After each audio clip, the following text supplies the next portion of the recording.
ಇದೊಂದು ವಿಶಿಷ್ಟವಾಗಿರುವಂತ ವಿಷಯವಾಗಿದ್ದು ಪ್ರತಿ ಕಾಂಪಿಟೇಟಿವ್ ಎಕ್ಸಾಮ್ಗಳಲ್ಲಿ 7 ರಿಂದ 8 ಪ್ರಶ್ನೆಗಳನ್ನ ಅಥವಾ 10 ಪ್ರಶ್ನೆಗಳನ್ನ ಈ ಒಂದು ಸ್ಪರ್ಧಾತ್ಮಕ ಯುಗಕ್ಕೆ ಸಂಬಂಧಪಟ್ಟಂತ ಕ್ವಶನ್ಗಳನ್ನ ಕೇಳ್ತಾ ಬರ್ತಾನೆ. ಒಂದು ಕಾಲದಲ್ಲಿ ಅರ್ಥಶಾಸ್ತ್ರ ಅನ್ನುವಂಥದ್ದು ಆ ಕಾನ್ಸೆಪ್ಟೇ ಇರಲಿಲ್ಲ.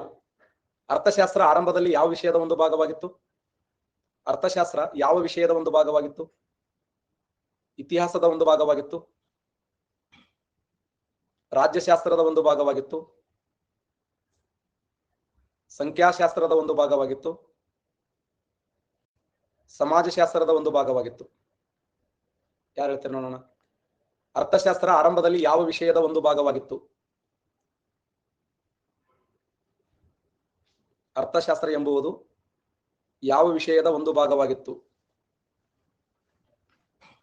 Very good. ಅರ್ಥಶಾಸ್ತ್ರ ಎಂಬುದು ಆರಂಭದಲ್ಲಿ ರಾಜ್ಯಶಾಸ್ತ್ರದ ಒಂದು ಭಾಗವಾಗಿ ಸೇವೆ ಮಾಡ್ತಾ ಇತ್ತು. ಕರೆಕ್ಟ್? ಇದು ರಾಜ್ಯಶಾಸ್ತ್ರದ ಒಂದು ಭಾಗವಾಗಿ ಸೇವೆ ಮಾಡ್ತಿತ್ತು. ಈ ರಾಜ್ಯಶಾಸ್ತ್ರದಿಂದ ಅರ್ಥಶಾಸ್ತ್ರವನ್ನು ಬೇರ್ಪಡಿಸಿದವರು ಯಾರು ಅಂತಂದ್ರೆ ಆಡಮ್ ಸ್ಮಿತ್ ಅವರು ಬೇರ್ಪಡಿಸ್ತಾರೆ.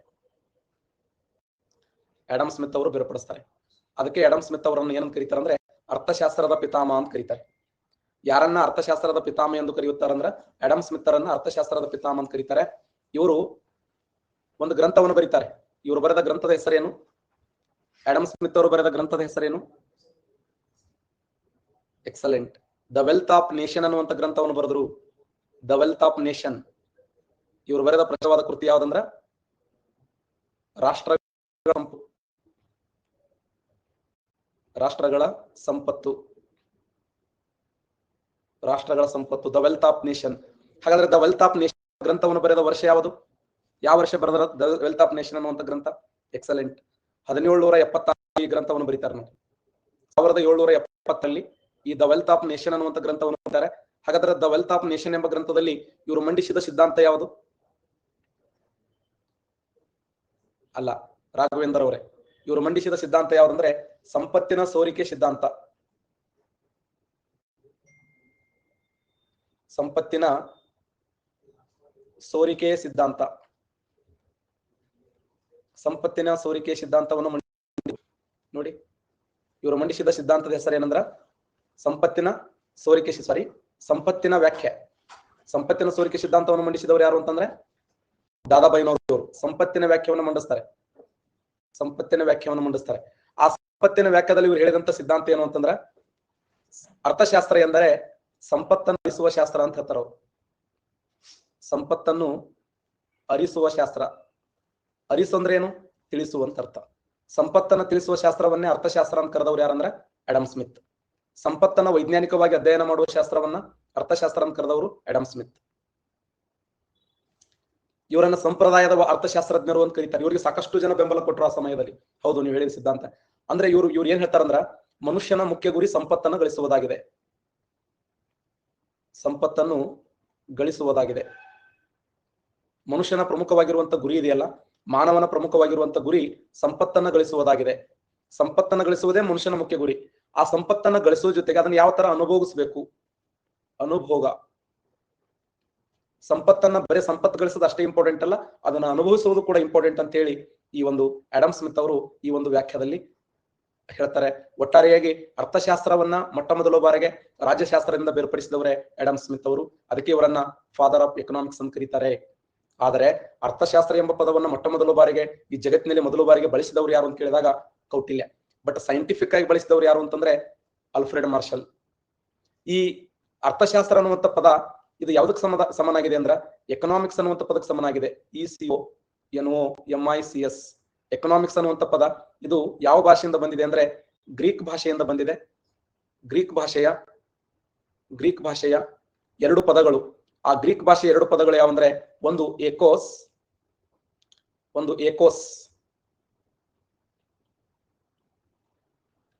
ನೋಡಿ ಅದು ಆಪ್ಷನ್ಸ್ ಕೊಟ್ಟೆಲ್ಲ ಹೆಂಗ್ ಮಾಡ್ತಾರೆ. ಎಕನಾಮಿಕ್ಸ್ ಅನ್ನುವಂಥ ಪದ, ಎಕನಾಮಿಕ್ಸ್ ಎಂಬ ಪದ ಇದು ಗ್ರೀಕ್ ಭಾಷೆಯ ಅಥವಾ ಲ್ಯಾಟಿನ್ ಭಾಷೆಯ ಗ್ರೀಕ್ ಭಾಷೆಯ ಏಕೋಸ್ ಮತ್ತು ನಾಮಸ್. ಏಕೋಸ್ ಮತ್ತು ನಾಮಸ್ ಅನ್ನುವಂಥ 2 ಪದಗಳಿಂದ ಬಂದಿದೆ. ಏಕೋಸ್ ಅಂದ್ರೆ ಏನು? ಏಕೋಸ್ ಎಂದರೆ ಮನೆ. ನಾಮಸ್ ಅಂದ್ರೆ ಏನು? ನಾಮಸ್ ಅಂದ್ರೆ ನಿರ್ವಹಣೆ. ನಾಮಸ್ ಅಂದ್ರೆ ನಿರ್ವಹಣೆ. ಹಾಗಾದ್ರೆ ಅರ್ಥಶಾಸ್ತ್ರ ಎಂದರೆ ಮನೆಯ ನಿರ್ವಹಣೆಯನ್ನು ಕುರಿತು ಅಧ್ಯಯನ ಮಾಡುವಂತ ಶಾಸ್ತ್ರ. ಎಕನಾಮಿಕ್ಸ್ ಇದರ ಮೀನಿಂಗ್ ಏನಂದ್ರೆ ಮನೆಯನ್ನು ಕುರಿತು ವೈಜ್ಞಾನಿಕವಾಗಿ ಅಧ್ಯಯನ ಮಾಡುವಂತ ಶಾಸ್ತ್ರವನ್ನ ಅಥವಾ ಮನೆಯನ್ನ ನಿರ್ವಹಣೆ ಮಾಡುವಂತ ಶಾಸ್ತ್ರವನ್ನ ಅರ್ಥಶಾಸ್ತ್ರ ಅಂತೇಳಿ ಕರೆದ್ರು. ಆರಂಭದಲ್ಲಿ ಈ ಪದದ ಮೀನಿಂಗ್ ಏನಿತ್ತು ಅಂದ್ರೆ ಅತ್ಯಂತ ಸಂಕುಚಿತವಾಗಿತ್ತು. ಎಕನಾಮಿಕ್ಸ್ ಅನ್ನುವಂತ ಪದ ಗ್ರೀಕ್ ಭಾಷೆಯ ಎಕೋಸ್ ಮತ್ತು ನಾಮಸ್ ಎಂಬ ಪದಗಳಿಂದ ಬಂದಿದೆ. ಎಕೋಸ್ ಎಂದರೆ ಮನೆ, ನಾಮಸ್ ಎಂದರೆ ನಿರ್ವಹಣೆ. ಮನೆಯ ನಿರ್ವಹಣೆಯನ್ನು ಕುರಿತು ಅಧ್ಯಯನ ಮಾಡುವ ಶಾಸ್ತ್ರವನ್ನೇ ಅರ್ಥಶಾಸ್ತ್ರ ಅಂತ ಕರೀತೀವಿ. ಆದ್ರೆ ಈ ಜಗತ್ತಿನಲ್ಲಿ ಮೊದಲು ಬಾರಿಗೆ ನಿಮಗೆಲ್ಲ ಗೊತ್ತದೆ, ಪೂರ್ವದ ಮೆಕ್ಯಾವೆಲಿ ಅಂತ ಕರೀತಾರೆ. ಯಾರನ್ನ ಪೂರ್ವದ ಮೆಕ್ಯಾವೆಲಿ ಎಂದು ಕರೆಯುತ್ತಾರಂದ್ರೆ ಕೌಟಿಲ್ಯನನ್ನ. ಕೌಟಿಲ್ಯ ಅಂದ್ರು ಒಂದೇ, ಚಾಣಕ್ಯ ಅಂದ್ರು ಒಂದೇ. ಇವನನ್ನ ವಿಷ್ಣುಗುಪ್ತ ಅಂತ ಕರೀತಾರೆ. ವಿಷ್ಣುಗುಪ್ತ ಅಂದ್ರು ಒಂದೇ. ಕೌಟಿಲ್ಯ, ಚಾಣಕ್ಯ, ವಿಷ್ಣುಗುಪ್ತ ಅಥವಾ ಪೂರ್ವದ ಮೆಕ್ಯಾವೆಲಿ ಅಂತ ಕರೀತಾರೆ. ಮೌರ್ಯ ಸಾಮ್ರಾಜ್ಯವನ್ನು ಸ್ಥಾಪನೆ ಮಾಡುವುದರಲ್ಲಿ ಅತ್ಯಂತ ಪ್ರಮುಖವಾಗಿರುವಂತಹ ಪಾತ್ರ ವಹಿಸಿದಂತ ಕೌಟಿಲ್ಯ ಒಂದು ಗ್ರಂಥವನ್ನು ಬರೀತಾನೆ. ಅವನು ಬರೆದ ಗ್ರಂಥ ಯಾವ್ದಂದ್ರ ಅರ್ಥಶಾಸ್ತ್ರ ಎಂಬ ಗ್ರಂಥ. ಆದ್ರೆ ಈತನನ್ನೇ ನಾವು ಅರ್ಥಶಾಸ್ತ್ರದ ಪಿತಾಮಹ ಅಂತ ಕರಿಬಹುದಿತ್ತಲ್ಲ, ಯಾಕಂದ್ರೆ ಈತ ಪೂರ್ವದಲ್ಲಿ ಜನ್ಮ ತಾಳಿದವನು. ಆಡಮ್ ಸ್ಮಿತ್ ಕೂಡ 1776. ಆದ್ರೆ ಕೌಟಿಲ್ಯ ಅದನ್ನಲ್ಲ, ಕೌಟಿಲ್ಯ ಸುಮಾರು ವರ್ಷಗಳ ಹಿಂದೆ ಜನ್ಮ ತಾಳಿದವನು. ಆದ್ರೆ ಆತನನ್ನೇ ಅರ್ಥಶಾಸ್ತ್ರದ ಪಿತಾಮಹ ಅಂತ ಕರಿಬಹುದಿತ್ತು. ಅವನನ್ನ ಯಾಕೆ ಕರೀಲಿಲ್ಲ ಅಂತಂದ್ರ ಈ ಅರ್ಥಶಾಸ್ತ್ರ ಎಂಬ ಗ್ರಂಥವನ್ನ 1905ರಲ್ಲಿ ಶ್ಯಾಮಾಶಾಸ್ತ್ರಿ ಎಂಬ ವ್ಯಕ್ತಿ ಮೈಸೂರಿನ ಓರಿಯೆಂಟಲ್ ಲೈಬ್ರರಿಯಲ್ಲಿ ಏನ್ ಮಾಡ್ತಾನಂದ್ರೆ ನವಿಸ್ತಾನೆ. ಅಷ್ಟೇ ಅಲ್ಲ, 1909ರಲ್ಲಿ ಅದನ್ನ ಇಂಗ್ಲಿಷ್ ಭಾಷೆಗೆ ಭಾಷಾಂತರ ಮಾಡ್ತಾನೆ. 1909ರಲ್ಲಿ ಅರ್ಥಶಾಸ್ತ್ರ ಎಂಬ ಗ್ರಂಥ ಇದೆಯಲ್ಲ, ಅದನ್ನ ಆಂಗ್ಲ ಭಾಷೆಗೆ ಭಾಷಾಂತರ ಮಾಡ್ತಾನೆ. ಆಂಗ್ಲ ಭಾಷೆಗೆ ಭಾಷಾಂತರ ಮಾಡಿದಾಗ ಆ ಗ್ರಂಥದಲ್ಲಿ ಏನನ್ನು ಹೇಳಲಾಗಿತ್ತು ಅಂದ್ರ ಸಪ್ತಾಂಗ ಸಿದ್ಧಾಂತದ ಬಗ್ಗೆ ಬರೆಯಲಾಗಿತ್ತು. ಆ ಗ್ರಂಥದಲ್ಲಿ ಏನು ಬರೆಯಲಾಗಿತ್ತು ಅಂದ್ರ ಸಪ್ತಾಂಗ ಸಿದ್ಧಾಂತದ ಬಗ್ಗೆ ಬರೆಯಲಾಗಿತ್ತು. ಸಪ್ತಾಂಗ ಸಿದ್ಧಾಂತದ ಕುರಿತು ಮಾಹಿತಿಯನ್ನು ನೀಡಲಾಗಿತ್ತು. ಹಾಗಾದ್ರೆ ಸಪ್ತಾಂಗ ಸಿದ್ಧಾಂತದ ಬಗ್ಗೆ ಮಾಹಿತಿ ನೀಡಲಾಗಿತ್ತೆ ಹೊರತು ಆ ಗ್ರಂಥದಲ್ಲಿ ಬೇಡಿಕೆ ಆಗಲಿ, ಪೂರೈಕೆ ಆಗಲಿ, ಅನುಭೋಗದಾರ ಆಗಲಿ, ರಿಸರ್ವ್ ಬ್ಯಾಂಕ್ ಆಫ್ ಇಂಡಿಯಾ ಆಗಲಿ, ತುಷ್ಟಿಗುಣ ಆಗಲಿ, ಬೇಡಿಕೆ ಆಗಲಿ, ಪೂರೈಕೆ ಆಗಲಿ, ಇವು ಯಾವುದ್ರ ಬಗ್ಗೆ ಮಾಹಿತಿ ನೀಡಿರಲಿಲ್ಲ. ಆ ಉದ್ದೇಶಕ್ಕಾಗಿ ಸಪ್ತಾಂಗ ಸಿದ್ಧಾಂತ ಅಂದ್ರೆ ಏನು? ಒಂದು ಸಾಮ್ರಾಜ್ಯವನ್ನು ಕಟ್ಟಬೇಕಾದ್ರ ರಾಜ ಹೆಂಗಿರಬೇಕು, ಅವನಿಗೆ ಮಂತ್ರಿ ಹೆಂಗಿರಬೇಕು, ಅವನಿಗೆ ಜನಪದ ಹೆಂಗಿರಬೇಕು, ಕರೆಕ್ಟಾ? ಅವನಿಗೆ ದುರ್ಗ ಅಂದ್ರೆ ಹೆಂಗಿರಬೇಕು, ರಾಜ ಹೆಂಗಿರಬೇಕು, ಮಂತ್ರಿ ಹೆಂಗಿರಬೇಕು, ಜನಪದ ಹೆಂಗಿರಬೇಕು, ದುರ್ಗ ಹೆಂಗಿರಬೇಕು, ಇನ್ನ ಅವನ ಮಿತ್ರ ಹೆಂಗಿರಬೇಕು, ಮಿತ್ರನ ಬಗ್ಗೆ, ಸ್ನೇಹಿತ. ಆತ ಸೈನ್ಯದ ಬಗ್ಗೆ ಎಕ್ಸ್ಪ್ಲೇನ್ ಮಾಡ್ತಾನೆ. ಸೈನ್ಯ ಹೆಂಗಿರಬೇಕು, ಸೈನ್ಯ, ಮಿತ್ರ, ದುರ್ಗ, ಜನಪದ, ಮಂತ್ರಿ, ರಾಜ. ಅವನಿಗೆ ಅಪಾರ ಪ್ರಮಾಣದಲ್ಲಿ ಕೋಶ ಹೆಂಗಿರಬೇಕು, ಖಜಾನೆ, ಕೋಶದ ಬಗ್ಗೆ, ಸೈನ್ಯದ ಬಗ್ಗೆ, ಮಿತ್ರದ ಬಗ್ಗೆ, ದುರ್ಗದ ಬಗ್ಗೆ, ಜನಪದ ಬಗ್ಗೆ, ಮಂತ್ರಿ ಬಗ್ಗೆ, ರಾಜನ ಬಗ್ಗೆ ಹೇಳ್ತಾನೆ ಹೊರತು ಆತ ಅರ್ಥಶಾಸ್ತ್ರದ ಯಾವುದೇ ಮಾಹಿತಿಯನ್ನು ಹೇಳಂಗಿಲ್ಲ. ಆ ಉದ್ದೇಶಕ್ಕಾಗಿ ಆತನನ್ನ ಅರ್ಥಶಾಸ್ತ್ರದ ಪಿತಾಮಹ ಅಂತ ಹೇಳಿ ಕರೆಯಂಗಿಲ್ಲ. ಒಂದು ವೇಳೆ ಆತ ಏನಾದರೂ ಆ ಒಂದು ಗ್ರಂಥ, ಈ ಒಂದು ಅರ್ಥಶಾಸ್ತ್ರ ಎಂಬ ಗ್ರಂಥದಲ್ಲಿ ಸಪ್ತಾಂಗ ಸಿದ್ಧಾಂತದ ಬದಲಾಗಿ ಅರ್ಥಶಾಸ್ತ್ರದ ಮೂಲ ವಿಚಾರಗಳ ಹೇಳಿದ್ದ ಅಂದ್ರೆ ಅವತ್ತೇ ಆತನನ್ನ ಅರ್ಥಶಾಸ್ತ್ರದ ಪಿತಾಮಹ ಅಂತ ಹೇಳಿ ಕರೀತಿದ್ರು. ನೋಡಿ, ಅರ್ಥಶಾಸ್ತ್ರ ಅರ್ಥದಲ್ಲಿ ಯಾವುದರ ಒಂದು ಭಾಗವಾಗಿತ್ತು. ಆ ರಾಜ್ಯಶಾಸ್ತ್ರದಿಂದ ಅರ್ಥಶಾಸ್ತ್ರವನ್ನು ಬೇರ್ಪಡಿಸಿದವರು ಯಾರಂದ್ರ ಆಡಮ್ ಸ್ಮಿತ್ ನನ್ನ ಅರ್ಥಶಾಸ್ತ್ರದ ಪಿತಾಮಹ ಅಂತ ಕರೀತಾರೆ. ಈತ 1776ರಲ್ಲಿ ರಾಷ್ಟ್ರಗಳ ಸಂಪತ್ತು ಎಂಬ ಗ್ರಂಥವನ್ನು ಬರೆದ. ಆ ರಾಷ್ಟ್ರಗಳ ಸಂಪತ್ತು ಎಂಬ ಗ್ರಂಥದಲ್ಲಿ ಸಂಪತ್ತಿನ ವ್ಯಾಖ್ಯೆಯನ್ನು ಮಂಡಿಸ್ತಾನೆ. ಸಂಪತ್ತಿನ ವ್ಯಾಖ್ಯೆ ಏನ್ ಹೇಳ್ತದಂದ್ರೆ ಅರ್ಥಶಾಸ್ತ್ರ ಎಂದರೆ ಸಂಪತ್ತನ್ನು ಅರಿಸುವ ಶಾಸ್ತ್ರ, ಸಂಪತ್ತನ್ನು ತಿಳಿಸುವ ಶಾಸ್ತ್ರ, ಸಂಪತ್ತನ್ನು ವೈಜ್ಞಾನಿಕವಾಗಿ ಅಧ್ಯಯನ ಮಾಡುವ ಶಾಸ್ತ್ರ. ಕರೆಕ್ಟ್? ಆದ್ರೆ ಈ ಅರ್ಥಶಾಸ್ತ್ರ ಅನ್ನುವಂಥ ಪದ ಆರಂಭದಲ್ಲಿ ಯಾವ ಭಾಷೆಯಿಂದ ಬಂದಿದೆ ಅಂತಂದ್ರೆ ಎಕನಾಮಿಕ್ಸ್ ಎಂಬ ಪದ ಆಂಗ್ಲ ಭಾಷೆಯ ಆ ಒಂದು ಪದ ಗ್ರೀಕ್ ಭಾಷೆಯ ಎಕೋಸ್ ಮತ್ತು ನಾಮಸ್ ಎಂಬ ಪದಗಳಿಂದ ಬಂದಿದೆ. ಎಕೋಸ್ ಎಂದರೆ ಮನೆ, ನಾಮಸ್ ಎಂದರೆ ನಿರ್ವಹಣೆ. ಮನೆಯ ನಿರ್ವಹಣೆಯನ್ನು ಕುರಿತು ಅಧ್ಯಯನ ಮಾಡುವ ಶಾಸ್ತ್ರವನ್ನ ಅರ್ಥಶಾಸ್ತ್ರ ಎಂದು ಕರೆಯಲಾಯಿತು. ಮನೆಯನ್ನ ವೈಜ್ಞಾನಿಕವಾಗಿ ಅಧ್ಯಯನ ಮಾಡುವಂಥದ್ದು, ಸಿಸ್ಟಮೆಟಿಕ್ ಆಗಿ ಮ್ಯಾನೇಜ್ಮೆಂಟ್ ಮಾಡುವಂಥದ್ದನ್ನ ಮನೆಯ ನಿರ್ವಹಣೆ ಅಂತ ಹೇಳಿ ಆರಂಭದಲ್ಲಿ ಸಂಕುಚಿತ ಇತ್ತು. ಅರ್ಥಶಾಸ್ತ್ರವನ್ನ ಕೌಟಿಲ್ಯ ಈ ಒಂದು ಅರ್ಥಶಾಸ್ತ್ರ ಎಂಬ ಗ್ರಂಥವನ್ನು ಬರೀತಾನೆ. ಆತ ನಂದ ಸಾಮ್ರಾಜ್ಯದ ಕೊನೆಯ ಅರಸನಾಗಿರುವಂತಹ ಧನನಂದನ ವಿರುದ್ಧ ಹೋರಾಟ ಮಾಡಬೇಕು ಅಂತ ಹೇಳಿ ಒಬ್ಬ ಚಂದ್ರಗುಪ್ತ ಮೌರ್ಯನ ಹುಟ್ಟಿ ಹಾಕಿ ಅವನ ಮೂಲಕ ಮೌರ್ಯ ಸಾಮ್ರಾಜ್ಯವನ್ನ ಸ್ಥಾಪನೆ ಮಾಡ್ತಾನೆ. ಆ ಅರ್ಥಶಾಸ್ತ್ರ ಎಂಬ ಗ್ರಂಥವನ್ನು 1905ರಲ್ಲಿ ಶ್ಯಾಮಾಶಾಸ್ತ್ರಿ ಎನ್ನುವಂತ ವ್ಯಕ್ತಿ ಮೈಸೂರಿನ ಓರಿಯೆಂಟಲ್ ಲೈಬ್ರರಿಯಲ್ಲಿ ಆ ಗ್ರಂಥವನ್ನು ಪ್ರಕಟ ಮಾಡ್ತಾನೆ. ಅದು ಸಂಸ್ಕೃತ ಆಂಗ್ಲ ಭಾಷೆಗೆ ಭಾಷಾಂತರ ಮಾಡಿದಾಗ ಆ ಗ್ರಂಥದಲ್ಲಿ ಸಪ್ತಾಂಗ ಸಿದ್ಧಾಂತದ ಬಗ್ಗೆ ಮಾಹಿತಿ ನೀಡಲಾಗಿತ್ತು. ಸಪ್ತಾಂಗ ಸಿದ್ಧಾಂತ ಅಂದ್ರೆ ಏನು? ಒಬ್ಬ ರಾಜ ಅಂದ್ರೆ ಹೆಂಗಿರಬೇಕು, ಮಂತ್ರಿ ಅಂದ್ರೆ ಹೆಂಗಿರಬೇಕು, ಜನಪದ, ದುರ್ಗ, ಮಿತ್ರ, ಸೈನ್ಯ, ಕೋಶಗಳ ಬಗ್ಗೆ ಹೇಳಿದ ಹೊರತು ಅಲ್ಲಿ ಎಕನಾಮಿಕ್ಸ್ ಯಾವುದೇ ಪದಗಳನ್ನು ಹೇಳಿಲ್ಲ. ಆ ಉದ್ದೇಶಕ್ಕಾಗಿ ಅವನನ್ನ ಅರ್ಥಶಾಸ್ತ್ರದ ಪಿತಾಮಹ ಅಂತ ಹೇಳಿ ಕರೀಲಿಲ್ಲ. ಆದರೆ ಮೊಟ್ಟ ಮೊದಲ ಬಾರಿಗೆ ಈ ಜಗತ್ತಿನಲ್ಲಿ ಅರ್ಥಶಾಸ್ತ್ರವನ್ನ ಸೈಂಟಿಫಿಕ್ ಆಗಿ ಬಳಕೆ ಮಾಡಿದವರು ಯಾರು ಅಂತ ಕೇಳಿದ್ದಾರೆ. ಯಾರು? ಅರ್ಥ ಆಗ್ತಾ ಇದೆ ಪಾಠ?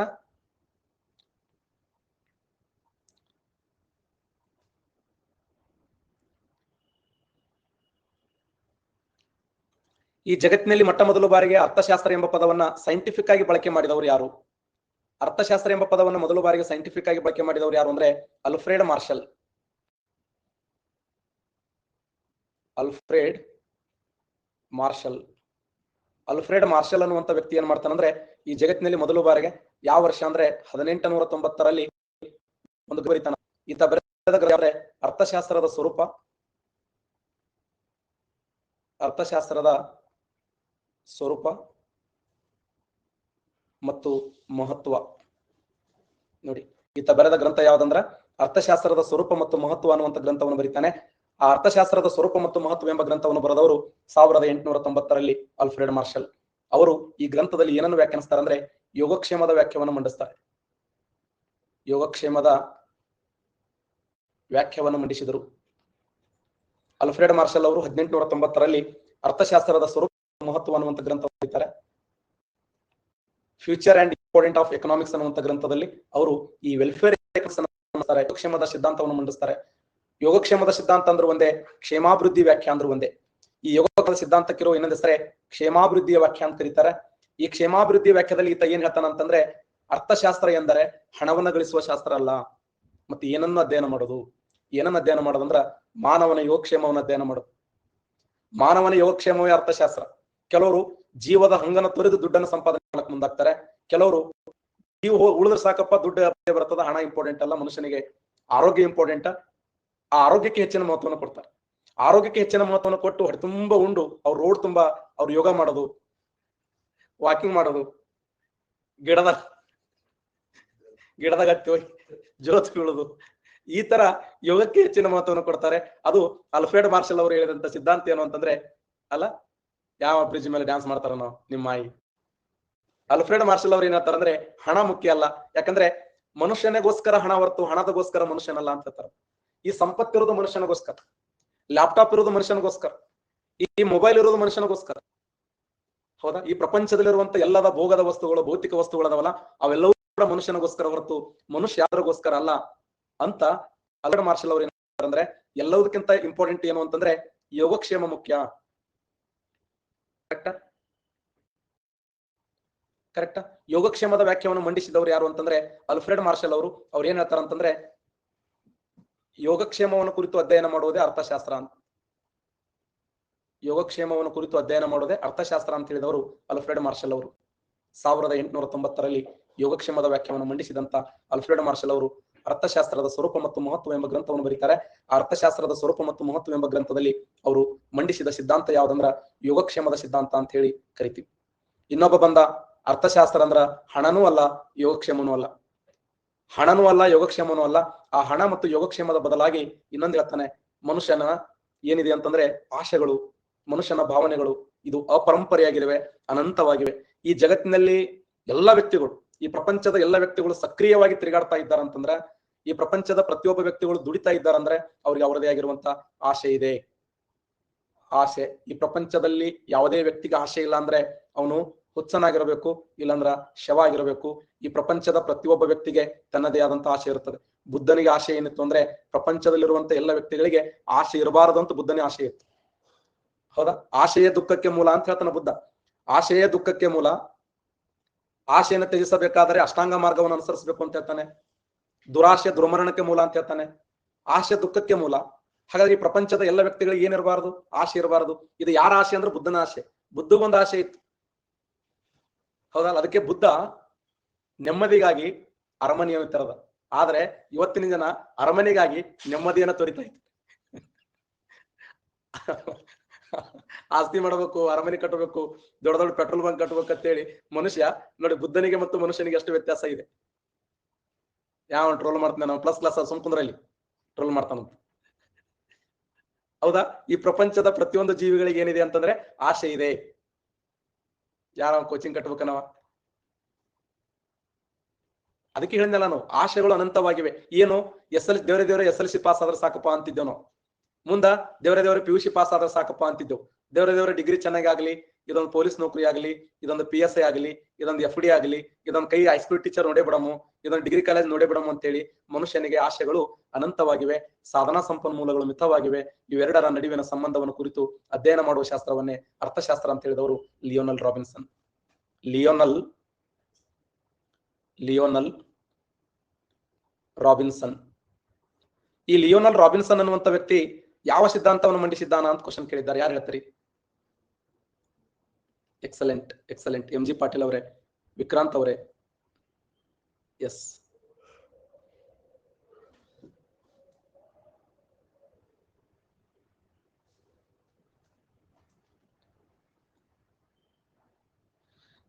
ಈತ ಮಂಡಿಸಿದ ಸಿದ್ಧಾಂತ ಯಾವ್ದಂದ್ರೆ ಕೊರತೆಯ ವ್ಯಾಖ್ಯಾ ಅಂತ ಕರಿತೀವಿ.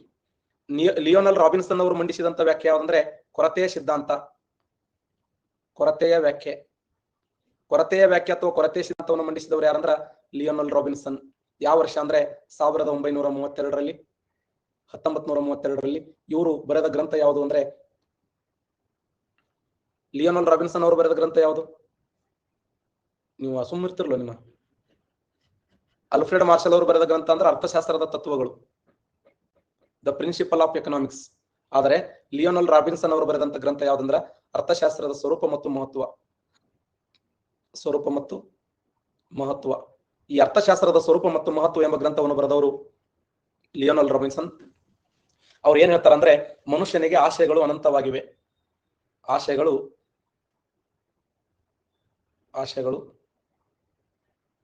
ಅನಂತವಾಗಿವೆ. ಸಾಧನಾ ಸಂಪನ್ಮೂಲಗಳು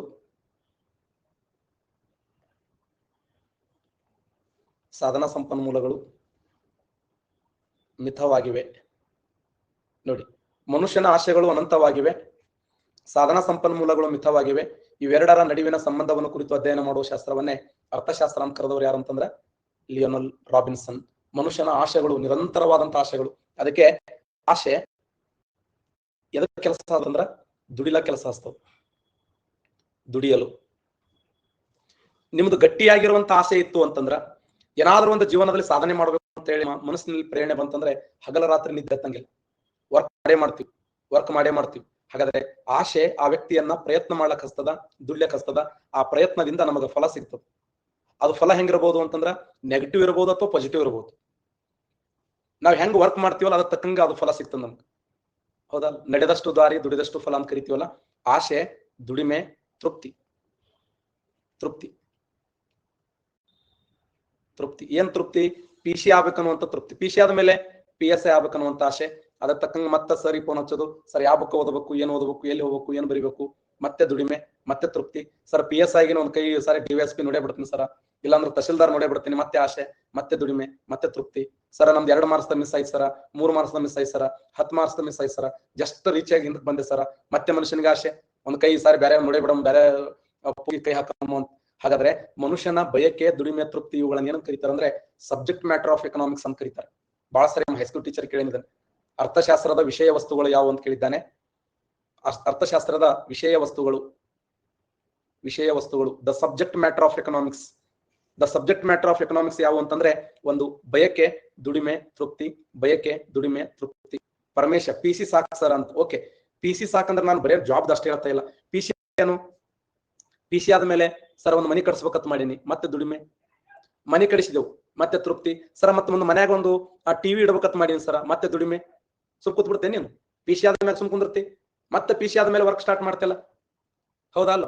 ಹಾ, ಅದಕ್ಕೆ ಮನುಷ್ಯನ ಆಶೆಗಳು ಏನದಾವ ಅಂತಂದ್ರ ನಿರಂತರವಾಗಿವೆ. ಅಂದ್ರೆ ಆಶೆಗಳು ಭಿನ್ನ ಆಗಿರಬಹುದು, ಆಶೆಗಳು ಬೇರೆ ಆಗಿರಬಹುದು. ಆಶೆಗಳು ಭಿನ್ನ ಆಗಿರ್ತವೆ, ಬೇರೆ ಆಗಿರ್ತವೆ. ಆದ್ರ ಆಶೆಗಳು ಏನಾಗ್ತಾವ ಅಂದ್ರೆ ನಿರಂತರವಾಗಿರ್ತವೆ. ಮೊಬೈಲ್ ತಗೊಂಡಿ ಸುಮ್ ಕುಂದ್ರಂಗಿಲ್ಲ, ಮೊಬೈಲ್ ಮೇಲೆ ಕವರ್ ಹಾಕ್ಸ್ಬೇಕು. ಮೊಬೈಲ್ ಏನಪ್ಪಾ ಅಂತಂದ್ರೆ ನಾವು ಸಿಮ್ ಹಾಕ್ಸ್ಬೇಕು. ಹೌದಲ್ಲ? ಮನುಷ್ಯನ ಆಶೆಗಳು ಏನಾಗ್ತಾವ ಅಂದ್ರೆ ನಿರಂತರ, ಅದಕ್ಕೆಲ್ಲ ಪೂರಕ. ಪೆನ್ ತಗೊಂಡಿ ಅಂದ್ರೆ ಪೆನ್ನಿಗೆ ಮತ್ತೊಂದು ಅದು ಪೆನ್ನರ್ ಹಾಕಲಿ ಅಥವಾ ಹಾಕಲಿ, ಅದು ಪೂರಕ ಬಯಕೆ ಅಲ್ಲ. ಈ ಕಾರ್ ತಗೊಂಡಿ ಅಂದ್ರೆ ಕಾರಿಗೆ ಮತ್ತದು ಪೆಟ್ರೋಲ್ ಹಾಕ್ಬೇಕು, ಡೀಸೆಲ್ ಹಾಕ್ಬೇಕು, ಅದು ಪೂರಕವಾಗಿರುವಂತದ್ದು. ಕಾರ್ ತಗೊಂಡು ನಿಂತು ಬಿಡ್ತೀವಿ, ಕಾರ್ ತಗೊಂಡಿ ನಮ್ಮ ಬಯಕೆ, ಕಾರ್ ತಗೊಂಡ ಮ್ಯಾಗ ಹೋಗ್ಬೇಕು ಅನ್ನೋದು, ಅಲ್ಲಿ ತಿರುಗಾಡಬೇಕು. ಈ ತರ ಮನುಷ್ಯನ ಬಯಕೆಗಳು ಏನಾಗ್ತಾವ ಅಂದ್ರೆ ನಿರಂತರವಾಗಿ ಬದಲಾವಣೆ ಆಗ್ತವೆ. ಅದನ್ನೇ ಲಿಯೋನಲ್ ರಾಬಿನ್ಸನ್ ಅವರು ಹೇಳ್ತಾರೆ, ಮನುಷ್ಯನ ಆಶೆಗಳು ಅನಂತವಾಗಿವೆ, ಸಾಧನಾ ಸಂಪನ್ಮೂಲಗಳು ಮಿತವಾಗಿವೆ. ಇವೆರಡರ ನಡುವಿನ ಸಂಬಂಧವನ್ನು ಕುರಿತು ಅಧ್ಯಯನ ಮಾಡುವ ಶಾಸ್ತ್ರವನ್ನೇ ಅರ್ಥಶಾಸ್ತ್ರ ಅಂತ ಕರೆದವರು Lionel Robinson.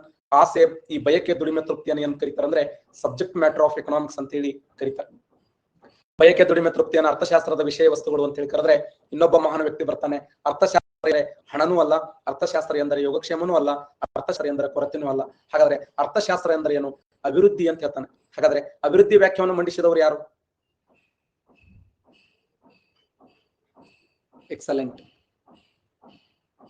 Good, very good. ಅಭಿವೃದ್ಧಿ ವ್ಯಾಖ್ಯಾನವನ್ನು ಮಂಡಿಸಿದವರು ಯಾರು? ಎಸ್, ಅಭಿವೃದ್ಧಿ ವ್ಯಾಖ್ಯಾನವನ್ನು ಮಂಡಿಸಿದವರು ಯಾರು ಅಂತಂದ್ರೆ ಸ್ಯಾಮ್ಯುವೆಲ್ಸನ್ ಅನ್ನುವಂತ ವ್ಯಕ್ತಿ ಮಂಡಿಸ್ತಾನೆ. ಸ್ಯಾಮ್ಯುವೆಲ್ಸನ್ ಅನ್ನುವಂತ ವ್ಯಕ್ತಿ. ಈ ಸ್ಯಾಮ್ಯುವೆಲ್ಸನ್ ಅನ್ನುವಂತ ವ್ಯಕ್ತಿ ಏನ್ ಮಾಡಿದ್ದಾನೆ ಅಂದ್ರೆ ಈ ಅಭಿವೃದ್ಧಿ ವ್ಯಾಖ್ಯಾನವನ್ನು ಮಂಡಿಸ್ತಾನೆ. ಮುಂದೆ ಬರ್ತಾನ ಜೆ ಎಂ ಕೇನ್ಸ್ ಅನ್ನುವಂತ ಜಾನ್ ಮೆನಾರ್ಡ್ ಕೇನ್ಸ್ ಅಂತ ಬರ್ತಾನೆ. ಅವ ಬೇರೆ. ಈ ಸ್ಯಾಮ್ಯುವೆಲ್ಸನ್ ಅನ್ನುವಂತ ವ್ಯಕ್ತಿ ಯಾವ ಸಿದ್ಧಾಂತವನ್ನು ಮಂಡಿಸಿದ್ದಾನೆ ಅಂತಂದ್ರೆ ಅಭಿವೃದ್ಧಿಯ ವ್ಯಾಖ್ಯಾನವನ್ನು ಮಂಡಿಸಿದ್ದಾನೆ. ಅಭಿವೃದ್ಧಿಯ ವ್ಯಾಖ್ಯೆ ಇದು ಚೆನ್ನಾಗಿದೆ. ಗ್ರೋತ್ ಡೆವಲಪ್ಮೆಂಟ್ ಅಂತ ಕರೀತಾರೆ. ಯಾವ ವರ್ಷ ಅಂದ್ರೆ 1947ರಲ್ಲಿ ಈ ಸಿದ್ಧಾಂತವನ್ನು ಮಂಡಿಸ್ತಾನೆ. ಅಂದ್ರೆ ಕೇವಲ ಒಬ್ಬ ದೇಶ ಅಷ್ಟೇ ಅಭಿವೃದ್ಧಿ ಆಗೋದಲ್ಲ, ಅವ್ರ ಕುಟುಂಬ ಅಭಿವೃದ್ಧಿ ಆಗಬೇಕು. ಯಾವುದರಲ್ಲಿ ಅಭಿವೃದ್ಧಿ ಆಗಬೇಕು? ಅವರ ಸಾಮಾಜಿಕ ಸ್ತರ ವಿನ್ಯಾಸದಲ್ಲಿ ಅಭಿವೃದ್ಧಿ ಆಗಬೇಕು, ರಾಜಕೀಯವಾಗಿ ಅಭಿವೃದ್ಧಿ ಆಗಬೇಕು.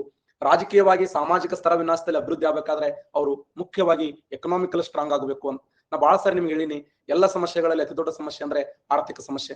ನೀವೇನಾದ್ರೂ ಆರ್ಥಿಕ ಸಮಸ್ಯೆಯಿಂದ ಹೊರ ಬಂದ್ರೆ ಅಂದ್ರೆ ನಿಮ್ಗೆ ಯಾರ್ಯಾರು ಕರೆಯಂಗಿಲ್ಲಲ್ಲ, ಎಲ್ಲರೂ ಕರೀತಾರೆ, ನಾಷ್ಟ ಮಾಡಿಸ್ತಾರೆ. ನಮ್ಮ ಬೀಗರು, ನಮ್ಮ ಅಣ್ಣನ ಮಗ, ನಮ್ಮ ಅಣ್ಣನ ಮಗಳು, ನಮ್ಮ ತಂಗಿ ಮಗ, ತಂಗಿ ಮಗಳು ಅಂತೇಳಿ ಎಲ್ಲರೂ ನಿಮ್ಮನ್ನ ಅವನ ಮಾಡ್ತಾರೆ. ನಿಮ್ಮನ್ನ ಪ್ರತಿಯೊಬ್ಬರು ರೆಸ್ಪೆಕ್ಟ್ ಕೊಡ್ತಾರೆ. ಎಲ್ಲ ಸಮಸ್ಯೆಗಳಲ್ಲಿ ಅತಿ ದೊಡ್ಡ ಸಮಸ್ಯೆ ಎಂದರೆ ಆರ್ಥಿಕ ಸಮಸ್ಯೆ. ಆರ್ಥಿಕ ಸಮಸ್ಯೆಯಿಂದ ಹೊರ ಬಂದ್ರೆ ನಿಮ್ಮನ್ನೆಲ್ಲರೂ ಗೌರವದಿಂದ ಕಾಣಕ್ ಶುರು ಮಾಡ್ತಾರೆ. ಆದ್ರ ಎಲ್ಲವುಗಳನ್ನ ನಾವು ನಿಭಾಯಿಸಕ್ ಸಾಧ್ಯ ಇಲ್ಲ ಅಂದ್ರೂ ಕೂಡ ಸುಮಾರು ಒಂದು 70-80% ನಾವು ನಿಭಾಯಿಸಕ್ ಸಾಧ್ಯ ಇದೆ. ಇದನ್ನೇ ಹೇಳಿದವರು ಯಾರು ಅಂದ್ರೆ ಸ್ಯಾಮ್ಯುವೆಲ್ಸನ್. 1997ರಲ್ಲಿ ಸ್ಯಾಮ್ಯುವೆಲ್ಸನ್ ಅವರು ಹೇಳ್ತಾರೆ, ಈ ಪ್ರಪಂಚದಲ್ಲಿ ಆರ್ಥಿಕ ಮೂಲ ವಸ್ತುಗಳು ಏನಾಗ್ತಾವ ಅಂದ್ರೆ ಡೆವಲಪ್ಮೆಂಟ್ ಆಗಬೇಕು, ಕುಟುಂಬಗಳು ಡೆವಲಪ್ಮೆಂಟ್ ಆಗಬೇಕು, ಗ್ರಾಮಗಳು ಡೆವಲಪ್ಮೆಂಟ್ ಆಗಬೇಕು, ಹಳ್ಳಿಗಳು ಡೆವಲಪ್ಮೆಂಟ್ ಆಗಬೇಕು. ಅದರ ಜೊತೆಯಲ್ಲಿ ರಾಜ್ಯ ರಾಷ್ಟ್ರ ಮಟ್ಟಕ್ಕೆ ಡೆವಲಪ್ಮೆಂಟ್ ಆಗಲಿಕ್ಕೆ ಸಾಧ್ಯ ಇದೆ. ಎಕನಾಮಿಕ್ ಆಗಿ ನಾವು ಆರ್ಥಿಕವಾಗಿ ಈ ಕೃಷಿ ರಂಗ ಆಗಿರಬಹುದು, ಕೈಗಾರಿಕಾ ರಂಗ ಆಗಿರಬಹುದು, ಸೇವಾ ರಂಗ ಆಗಿರಬಹುದು, ಪ್ರತಿಯೊಂದು ಕ್ಷೇತ್ರಗಳಲ್ಲಿ ಅಭಿವೃದ್ಧಿಯನ್ನ ಕಂಡಾಗ ಮಾತ್ರ ಅವುಗಳನ್ನ ಪ್ರಪಂಚದ ಬೇರೆ ಬೇರೆ ದೇಶಗಳು ಅವುಗಳನ್ನ ಓದ್ತವೆ, ರೆಸ್ಪೆಕ್ಟ್ ಕೊಡ್ತವೆ. ಹೆಂಗ ದೇಶ ಅಂತಾರಾಷ್ಟ್ರೀಯ ಮಟ್ಟದಲ್ಲಿ ಮರ್ಯಾದೆಯನ್ನು ಪಡಿತದಲ್ಲ, ಹಂಗ ಹಳ್ಳಿ ಮಟ್ಟದಲ್ಲಿ ಅಥವಾ ಗ್ರಾಮೀಣ ಮಟ್ಟದಲ್ಲಿ ನಮಗೂ ಕೂಡ ರೆಸ್ಪೆಕ್ಟ್ ಕೊಡ್ತಾರ ಅಂತ ಹೇಳಿ ಸ್ಯಾಮ್ಯುವೆಲ್ಸನ್ ಅವರು ಹೇಳ್ತಾರೆ. ಒಟ್ಟಾರೆಯಾಗಿ ಸ್ಯಾಮ್ಯುವೆಲ್ಸನ್ ಅವರು ಹೇಳಿದಂತ ವಿಚಾರ ಏನು ಅಂತಂದ್ರೆ ಆರ್ಥಿಕತೆಯಲ್ಲಿ ಅಭಿವೃದ್ಧಿ ಆಗಬೇಕು ಅಂತ ಅವ್ರು ಹೇಳ್ತಾರೆ, ಸ್ಯಾಮ್ಯುವೆಲ್ಸನ್. ಒಟ್ಟಾರೆಯಾಗಿ ಅರ್ಥಶಾಸ್ತ್ರ ಅಂದ್ರೆ ಏನು? ಒಟ್ಟಾರೆಯಾಗಿ ಅರ್ಥಶಾಸ್ತ್ರ ಅಂತಂದ್ರೆ ಆರ್ಥಿಕ ಚಟುವಟಿಕೆಗಳನ್ನು ಕುರಿತು ಅಧ್ಯಯನ ಮಾಡುವಂತ ಶಾಸ್ತ್ರವನ್ನ ಆರ್ಥಿಕ ಚಟುವಟಿಕೆ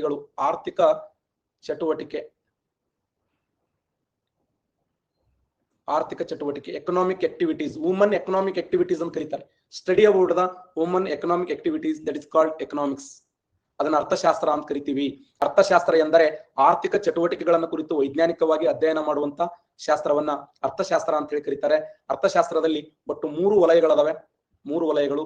ಒಂದು ಪ್ರಾಥಮಿಕ ವಲಯ, 2 ಕೈಗಾರಿಕಾ ವಲಯ, 3 ಸೇವಾ ವಲಯ, ಸೇವಾರಂಗ ಅಂತ ಕರಿತೀವಿ. ಪ್ರೈಮರಿ, ಸೆಕೆಂಡರಿ, ಟೆರ್ಸರಿ ಅಂತ ಕರೀತಾರೆ. ಪ್ರಾಥಮಿಕ ವಲಯವನ್ನ ಕೃಷಿ ವಲಯ ಅಂತ ಹೇಳಿ ಕರಿತೀವಿ. ಕೈಗಾರಿಕಾ ವಲಯವನ್ನ ದ್ವಿತೀಯ ವಲಯ ಅಂತ ಕರಿತೀವಿ, ಸೇವಾ ವಲಯವನ್ನ ತೃತೀಯ ವಲಯ ಅಂತ ಹೇಳಿ ಕರೀತಾರೆ. ಪ್ರಾಥಮಿಕ ಅಂದ್ರೆ ಕೃಷಿ ವಲಯ ಅಂದ್ರೆ ಒಂದೇ, ದ್ವಿತೀಯ ವಲಯ ಅಂದ್ರೆ ಒಂದೇ, ಕೈಗಾರಿಕಾ ವಲಯ ಅಂದ್ರೆ ಒಂದೇ, ತೃತೀಯ ವಲಯ ಅಂದ್ರೆ ಒಂದೇ, ಸೇವಾ ವಲಯ ಅಂದ್ರೆ ಒಂದೇ. ಅರ್ಥಶಾಸ್ತ್ರದಲ್ಲಿ 3 ಅತ್ಯಂತ ಮುಖ್ಯವಾಗಿರುವಂತಹ ವಲಯಗಳದಾವೆ. Primary activities, secondary activities, tertiary activities. ಈ ಪ್ರಪಂಚದಲ್ಲಿ 3 ವಲಯಗಳು ಆರ್ಥಿಕ ವಲಯಗಳು. ಆರ್ಥಿಕ ಚಟುವಟಿಕೆ ಅಂದ್ರೆ ಏನು? ಯಾರು ಹೇಳ್ತಾರೆ ನೋಡೋಣ, ಯಾರು ಜನರದ್ರಿ? ಆರ್ಥಿಕ ಚಟುವಟಿಕೆ ಅಂದ್ರೆ ಏನು? MG ಪಾಟೀಲ್ ಅವರೇ, excellent. Sudham correct answer. Yes. Prerana ಏನು ಅದು ಹೆಸರು? ನಿಮ್ ಬೇರೆ ಹೆಸರು ಇಟ್ಕೊಂಡ್ಬರ್ರಿ ಅದು. ಎಸ್. ಹಣದ ಗಳಿಕೆಗಾಗಿ ಮಾಡುವಂತ ಚಟುವಟಿಕೆ ಇದೆಯಲ್ಲ ಅದನ್ನ ಆರ್ಥಿಕ ಚಟುವಟಿಕೆ ಅಂತ ಕರೀತಾರೆ. ಹಣದ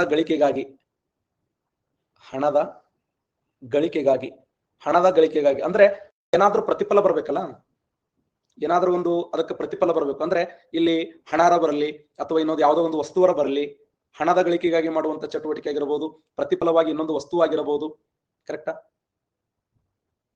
ಹಣದ ಗಳಿಕೆಗಾಗಿ ಮಾಡುವಂತ ಚಟುವಟಿಕೆ. ಸರ್ ಮತ್ತೆ ಹಣ ಇಲ್ಲ ಅಂತಂದ್ರೆ ಏನು? ಹಣದ ಗಳಿಕೆಗಾಗಿ ಮಾಡದೇ ಇರುವಂತ ಚಟುವಟಿಕೆಯನ್ನ ಹಣರಹಿತವಾಗಿರುವಂತ ಚಟುವಟಿಕೆ ಅಂತ ಕರೀತಾರೆ. ಉದಾಹರಣೆ, ತಂದೆ ತಾಯಿ ತನ್ನ ಮಗಳು ಅಥವಾ ಮಗನನ್ನ ಅತ್ಯಂತ ಆತ್ಮೀಯತೆಯಿಂದ ಗೌರವಿಸೋದಾಗಿರಬಹುದು, ಅವರಿಗೆ ರೆಸ್ಪೆಕ್ಟ್ಫುಲ್ ಆಗಿ ಕಾಣೋದಾಗಿರಬಹುದು. ಅದಕ್ಕೆ ಯಾವತ್ತೂ ಅವ್ರು ನಮ್ಮ ಕಡೆಯಿಂದ ಏನನ್ನೂ ನಿದ್ರೆ ಮಾಡಂಗಿಲ್ಲಲ್ಲ, ಅದನ್ನ ಏನ್ ಕರೀತಾರೆ ಅಂದ್ರೆ ಹಣರಹಿತವಾಗಿರುವಂತ ಚಟುವಟಿಕೆ ಅಂತ ಕರೀತಾರೆ. ಕರೆಕ್ಟಾ?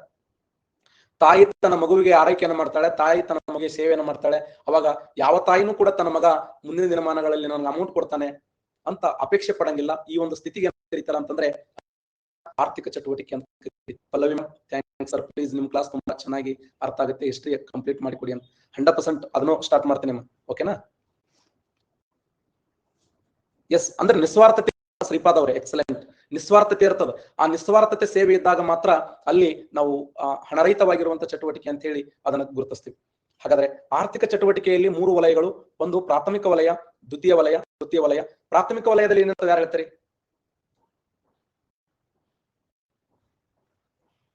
ಪ್ರಾಥಮಿಕ ವಲಯದಲ್ಲಿ ಯಾವ ಬರ್ತವೆ? ಎಸ್, ಪ್ರೈಮರಿ ಆಕ್ಟಿವಿಟೀಸ್ ದಲ್ಲಿ ಯಾವ ಬರ್ತಾವ ಅಂದ್ರ ಗಣಿಗಾರಿಕೆ ಬರ್ತವೆ.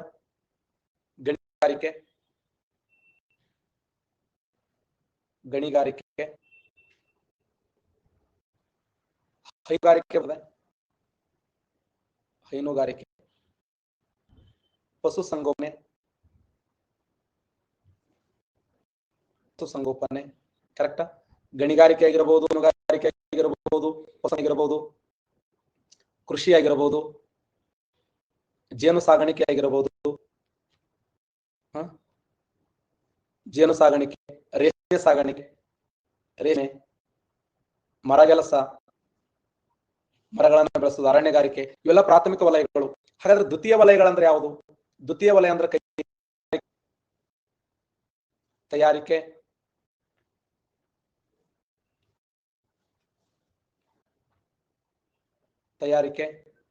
ಕೈಗಾರಿಕೆ ಇರಬಹುದು, ತಯಾರಿಕೆ ಆಗಿರಬಹುದು, ಕರಕುಶಲ ವಸ್ತುಗಳನ್ನು ತಯಾರಿಸುವುದು, ಕಟ್ಟಡ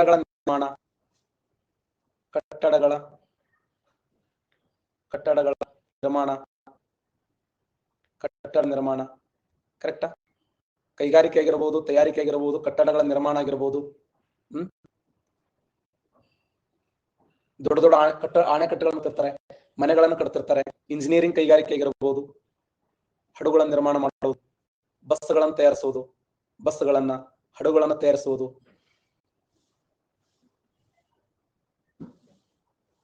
ಸಿಪ್ಪುಗಳನ್ನು ಕರಿತೀವಿ ನಾವು, ಹಡಗುಗಳನ್ನ, ವಿಮಾನಗಳನ್ನು ತಯಾರಿಸುವುದು, ರೈಲುಗಳನ್ನು ತಯಾರಿಸುವುದು. ಇನ್ನು ಸೇವಾ ವಲಯ ಅಂದ್ರೆ ಯಾವುದು? ಈ 2 ವಲಯಗಳಿಗೆ ಸೇವೆಯನ್ನು ಸಲ್ಲಿಸ್ತದೆ. ಸಾರಿಗೆ, ಸಂಪರ್ಕ, ರೈಲ್ವೆ ತಯಾರಿಸುವ ಕೈಗಾರಿಕಾ ವಲಯ ಆದ್ರೆ ರೈಲ್ವೆಯಲ್ಲಿ ಕುತ್ಕೊಂಡು ತಿಗಾಡೋದು ಸೇವಾ ವಲಯ. ಮತ್ತೆ ವೈದ್ಯಾಧಿಕಾರಿಗಳು, ಡಾಕ್ಟರ್ಸ್ಗಳು, ವೈದ್ಯಾಧಿಕಾರಿಗಳು ಅಂದ್ರೆ ಆಸ್ಪತ್ರೆಗಳು, ಶಿಕ್ಷಣ ಸಂಸ್ಥೆಗಳು, ಶಿಕ್ಷಕರು ಕರೆಕ್ಟಾ? ಸಮೂಹ ಮಾಧ್ಯಮಗಳು, ಮತ್ತೆ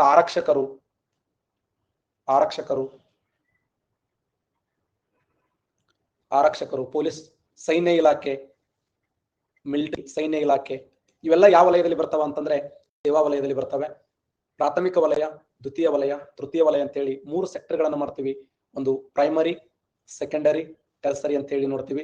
ಪ್ರಾಥಮಿಕ ವಲಯವನ್ನ ಗಣಿಗಾರಿಕೆ, ದ್ವಿತೀಯ ವಲಯವನ್ನ ಕೈಗಾರಿಕೆ, ತೃತೀಯ ವಲಯವನ್ನ ಸೇವೆಗಳನ್ನು ಸಲ್ಲಿಸುವಂತ ವಲಯವನ್ನ ಸೇವಾ ವಲಯ ಅಂತ ಹೇಳಿ ಕರಿತೀವಿ. ಈ 3 ವಲಯಗಳಲ್ಲಿ ಅತ್ಯಂತ ವೇಗದಲ್ಲಿ ಬೆಳೆಯುತ್ತಿರುವಂತ ವಲಯ ಅಂದ್ರ ಸೇವಾ ವಲಯ. ಅದಕ್ಕೆ ಸೇವಾ ವಲಯವನ್ನ ಎಸ್ಡಿಎ ಕೇಳಿದಂತ ಪ್ರಶ್ನೆ, ಇದನ್ನ ವೇಗದ ಇಂಜನ್ ಅಂತ ಕರೀತಾರೆ. ಪ್ರಶ್ನೆ ಹೆಂಗೆ ಕೇಳ, ಯಾವ ವಲಯವನ್ನ ವೇಗದ ಇಂಜನ್ ಎಂದು ಕರೆಯುತ್ತಾರಂದ್ರ ಸೇವಾ ವಲಯವನ್ನ ವೇಗದ ಇಂಜನ್ ಕರೀತಾರೆ. ಆದರೆ ಅತ್ಯಂತ ಕಡಿಮೆ ಮಟ್ಟದಲ್ಲಿ ಬೆಳವಣಿಗೆ ಆಗುತ್ತಿರುವ ವಲಯ ಅಂತಂದ್ರೆ ಕೃಷಿ ವಲಯ, ಕೈಗಾರಿಕಾ ವಲಯ, ಸೇವಾ ವಲಯ. ಈ 3 ವಲಯಗಳು ಆರ್ಥಿಕ ಚಟುವಟಿಕೆಯ 3 ಪ್ರಮುಖವಾಗಿರುವಂತಹ ಅಂಗಗಳು ಅಂತ ಹೇಳಿ ಗುರುತಿಸ್ತೀವಿ ನೋಡಿ. ಹಾಗಾದ್ರೆ ಈ 3 ಚಟುವಟಿಕೆಗಳನ್ನ ಸಂಯೋಜಿಸುವಂತ ವ್ಯವಸ್ಥೆ ಇದೆಲ್ಲ, ಆ 3 ಚಟುವಟಿಕೆಗಳನ್ನ ಸಂಯೋಜನೆ ಮಾಡೋದು. 3 ಚಟುವಟಿಕೆಗಳನ್ನ ಸಂಯೋಜನೆ ಮಾಡೋದಕ್ಕೆ ಏನಂತ ಕರೀತಾರೆ? ಯಾರು ಹೇಳ್ತಾರೆ? ವೈಜ್ಞಾನಿಕವಾಗಿ ಸಂಯೋಜನೆ ಮಾಡುವಂತ ವ್ಯವಸ್ಥೆಗೆ ಏನಂತ ಕರೀತಾರೆ?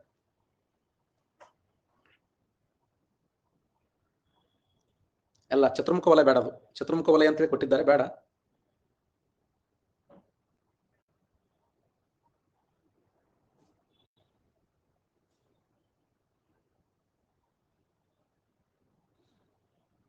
ಎಕ್ಸಲೆಂಟ್. ಮಿಶ್ರ ವಲಯ ಅಂತ ಕರಿತೀವಿ, ಅದನ್ನ ಮಿಶ್ರಗೋಳ ಅಂತ ಕರೀತಾರೆ. ಮಿಶ್ರ ವಲಯ ಇವೆಲ್ಲವುಗಳನ್ನ ಏನದ ಮಿಶ್ರ ಏನ್ರಿ ಹೇಳಿಕೆರಿ? ಓದುವಲ್ಲ ಬರೆಯೋಲ್ಲ. ನಾ ಯಾವ್ದೋ ಒಂದು ಗುಂಗಿನಾಗ ನಿಮ್ಮ ಮಾತು ಕೇಳ್ಬಿಟ್ಟೆ, ತಪ್ಪದು. ಸರಿಯಾದಂತ ಉತ್ತರ ಯಾರು ಹೇಳ್ತೀರಿ? ಆರ್ಥಿಕ ಚಟುವಟಿಕೆಗಳನ್ನ ಯೋಜನಾಬದ್ಧವಾಗಿ ಸಂಯೋಜನೆ ಮಾಡುವಂತ ವ್ಯವಸ್ಥೆಗೆ ಏನೆಂದು ಕರೆಯುತ್ತಾರೆ? ಎಕ್ಸಲೆಂಟ್. ಮಹೇಶ್ವರಿ ಅವರೇ ಸರಿಯಾದಂತ ಉತ್ತರ ಅರ್ಥವ್ಯವಸ್ಥೆ ಎಂದು ಕರೆಯುತ್ತಾರೆ. ಅರ್ಥವ್ಯವಸ್ಥೆ ಎಂದು ಕರೆಯುತ್ತಾರೆ. ಅರ್ಥವ್ಯವಸ್ಥೆ ಎಂದರೆ ಆರ್ಥಿಕ ಚಟುವಟಿಕೆಗಳನ್ನ ಯೋಜನಾಬದ್ಧವಾಗಿ ಸಂಯೋಜನೆ ಮಾಡುವಂತ ವ್ಯವಸ್ಥೆಗೆ ಏನಂತ ಕರೀತಾರೆ ಅಂದ್ರ ಅರ್ಥವ್ಯವಸ್ಥೆ ಅಂತ ಕರೀತಾರೆ. ಅರ್ಥವ್ಯವಸ್ಥೆಯಲ್ಲಿ ಎಷ್ಟು ಪ್ರಕಾರ? ಎಕ್ಸಲೆಂಟ್. ಎಂ ಜಿ ಪಾಟೀಲ್ ಅವರೇ, ಮಹೇಶ್ವರಿ ಅವರೇ, ಸೈನಾಜಿ ಅವರೇ, ಮಂಜುಳಾ ಅವರೇ, ಶರಬಣ್ಣ ಅವರೇ, ಪ್ರಕಾಶ್ ಅವರೇ, ಎಕ್ಸಲೆಂಟ್. ಅರ್ಥವ್ಯವಸ್ಥೆಯಲ್ಲಿ ಎಷ್ಟು ಪ್ರಕಾರ ಅಂತಂದ್ರೆ ಸುಮಾರು 3 ರೀತಿಯ ಅರ್ಥವ್ಯವಸ್ಥೆಗಳನ್ನ ನೋಡ್ತೀವಿ. 3 ರೀತಿಯ ಅರ್ಥವ್ಯವಸ್ಥೆಗಳು. 3 ರೀತಿಯ ಅರ್ಥವ್ಯವಸ್ಥೆಗಳು ಯಾವಂದ್ರ, ಒಂದು ಬಂಡವಾಳಶಾಹಿ ಅರ್ಥವ್ಯವಸ್ಥೆ, ಬಂಡವಾಳಶಾಹಿ ಅರ್ಥವ್ಯವಸ್ಥೆ. 2 ಸಮಾಜಶಾಹಿ ಅರ್ಥವ್ಯವಸ್ಥೆ, ಸಮಾಜಶಾಹಿ ಅರ್ಥವ್ಯವಸ್ಥೆ. ಇನ್ನೊಂದು ಮಿಕ್ಸ್ಡ್ ಎಕನಾಮಿ ಅಂತ ಕರೀತಾರೆ, ಮಿಶ್ರ ಅರ್ಥವ್ಯವಸ್ಥೆ ಅಂತ ಕರೀತಾರೆ. ಬಂಡವಾಳಶಾಹಿ ಅರ್ಥವ್ಯವಸ್ಥೆ, ಸಮಾಜಶಾಹಿ ಅರ್ಥವ್ಯವಸ್ಥೆ, ಇನ್ನೊಂದು ಮಿಶ್ರ ಅರ್ಥವ್ಯವಸ್ಥೆ. ಅರ್ಥವ್ಯವಸ್ಥೆಯಲ್ಲಿ ಪ್ರಧಾನವಾಗಿ ಎಷ್ಟು ಪ್ರಕಾರ ಅಂದ್ರ 3 ಪ್ರಕಾರ: ಬಂಡವಾಳಶಾಹಿ, ಸಮಾಜಶಾಹಿ, ಮಿಶ್ರಶಾಹಿ.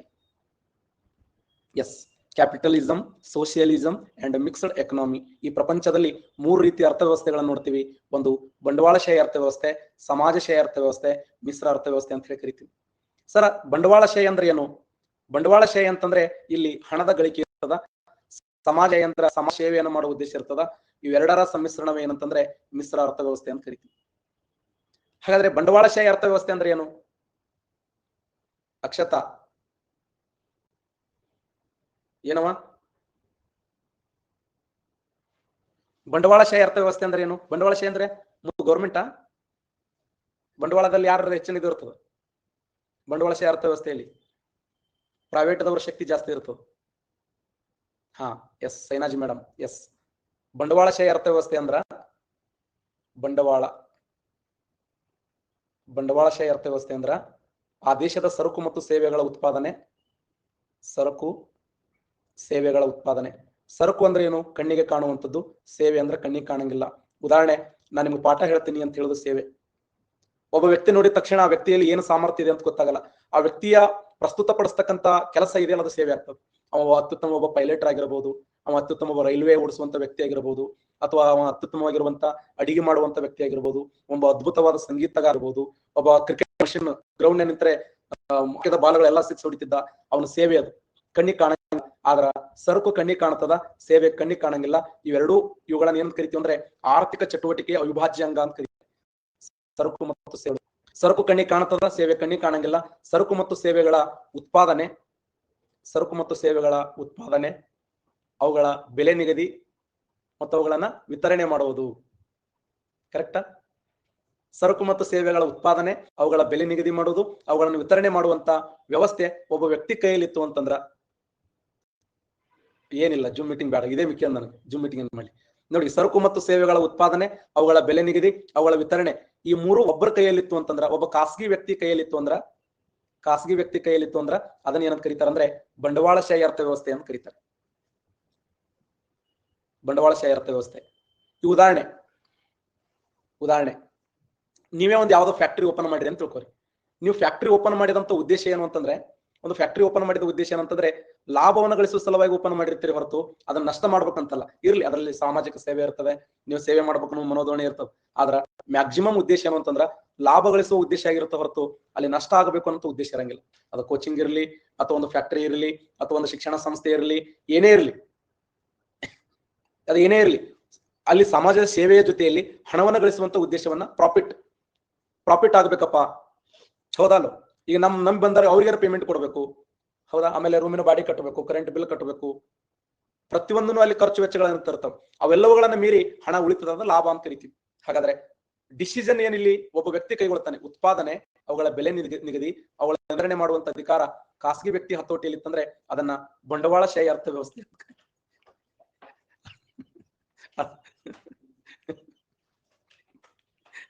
ಅರ್ಥ ಆಗತ್ತದ ಇಲ್ಲ? ಬಂಡವಾಳಶಾಹಿ ಅರ್ಥ ಸಣ್ಣ ಕೂತು ಅಕ್ಷರ ಏನಾರು ಬರ್ಕೋತ ನಿದ್ದಿಗಣ್ಣಾಗ ಏನೋ ಹೇಳಕತ್ತಾವ ಸರ್ ಉರುಪ್ಲಿ ಅಂತ ಹೇಳಿ. ಬಂಡವಾಳಶಾಹಿ ಅರ್ಥವ್ಯವಸ್ಥೆ, ಪ್ರಪಂಚದಲ್ಲಿ ಬಂಡವಾಳಶಾಹಿ ಅರ್ಥವ್ಯವಸ್ಥೆಯನ್ನು ಸ್ವೀಕಾರ ಮಾಡಿದ ದೇಶ ಯಾವ್ದಂತಂದ್ರ united state of America.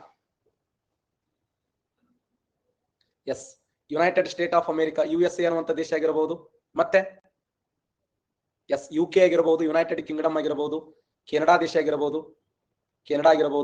Japan ಆಗಿರಬಹುದು, ಸಿಂಗಾಪುರ್ ಆಗಿರಬಹುದು, ಕರೆಕ್ಟಾ? ಸಿಂಗಾಪುರ್ ಆಗಿರಬಹುದು, ಜಪಾನ್ ಆಗಿರಬಹುದು, ಕೆನಡಾ ಆಗಿರಬಹುದು, UK ಆಗಿರಬಹುದು, ಯುನೈಟೆಡ್ ಸ್ಟೇಟ್ ಆಫ್ ಅಮೆರಿಕ ಆಗಿರಬಹುದು, ಇವೆಲ್ಲವೂ ಆಸ್ಟ್ರೇಲಿಯಾ ಆಗಿರಬಹುದು, ಇವೆಲ್ಲವೂ ಬಂಡವಾಳಶಾಹಿ ಅರ್ಥವ್ಯವಸ್ಥೆಯನ್ನು ಸ್ವೀಕಾರ ಮಾಡಿದಂತ ದೇಶಗಳು ಅಂತ ಕರಿತೀವಿ. ಬಂಡವಾಳಶಾಹಿ ಅರ್ಥವ್ಯವಸ್ಥೆ ಉದ್ದೇಶ ಏನಂದ್ರೆ ಅಲ್ಲಿ ಲಾಭ ಗಳಿಸುವುದು. ಆಕ್ಚುಲಿ ಈ ಪ್ರಪಂಚದಲ್ಲಿ ಆರ್ಥಿಕ ಸಮಸ್ಯೆ ಉಂಟಾಗ್ತದೆ. ಆರ್ಥಿಕ ಸಮಸ್ಯೆಗಳು ಎಷ್ಟು ಅವು ಹೇಳಿ? ಆರ್ಥಿಕ ಸಮಸ್ಯೆಗಳ ಸಂಖ್ಯೆ ಎಷ್ಟು? ಪವನ್, ಬಸನಗೌಡ್ರೆ, ವಿಠಲ್ ಅವರೇ, ಬೀರು. ಎಸ್, ಈ ಜಗತ್ತಿನಲ್ಲಿ ಆರ್ಥಿಕ ಸಮಸ್ಯೆಗಳನ್ನು ನೋಡಿದಾಗ ಪ್ರಪಂಚದಲ್ಲಿ 3 ರೀತಿಯ ಆರ್ಥಿಕ ಸಮಸ್ಯೆಗಳನ್ನು ನೋಡ್ತೀವಿ. 3 ರೀತಿಯ ಆರ್ಥಿಕ ಸಮಸ್ಯೆಗಳು ಏನು? ಏನನ್ನು ಉತ್ಪಾದಿಸಬೇಕು, ಹೇಗೆ ಉತ್ಪಾದಿಸಬೇಕು, ಯಾರಿಗಾಗಿ ಉತ್ಪಾದಿಸಬೇಕು. ಕರೆಕ್ಟಾ? ಏನನ್ನು ಉತ್ಪಾದನೆ ಮಾಡಬೇಕು, ಹೇಗೆ ಉತ್ಪಾದನೆ ಮಾಡಬೇಕು, ಯಾರಿಗಾಗಿ ಉತ್ಪಾದನೆ ಮಾಡಬೇಕು. ಟೆಲಿಗ್ರಾಮ್ ಚಾನಲ್ ಕೊಡಿ ಪ್ಲೀಸ್. ಕಾರ್ತಿಕ್, SB10 ಭೂಗೋಳ ಸಂಜೀವನಿ ಅಂತಿದೆ ನೋಡಿ.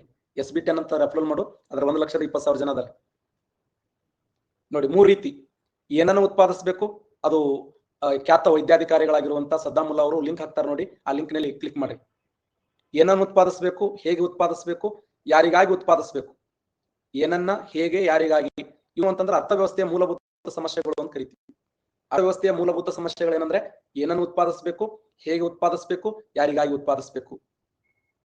ಎಸ್, ತೇಜ ಅವರೇ 100%. ವಾಟ್, ಹೂ, ಹೂಮ್.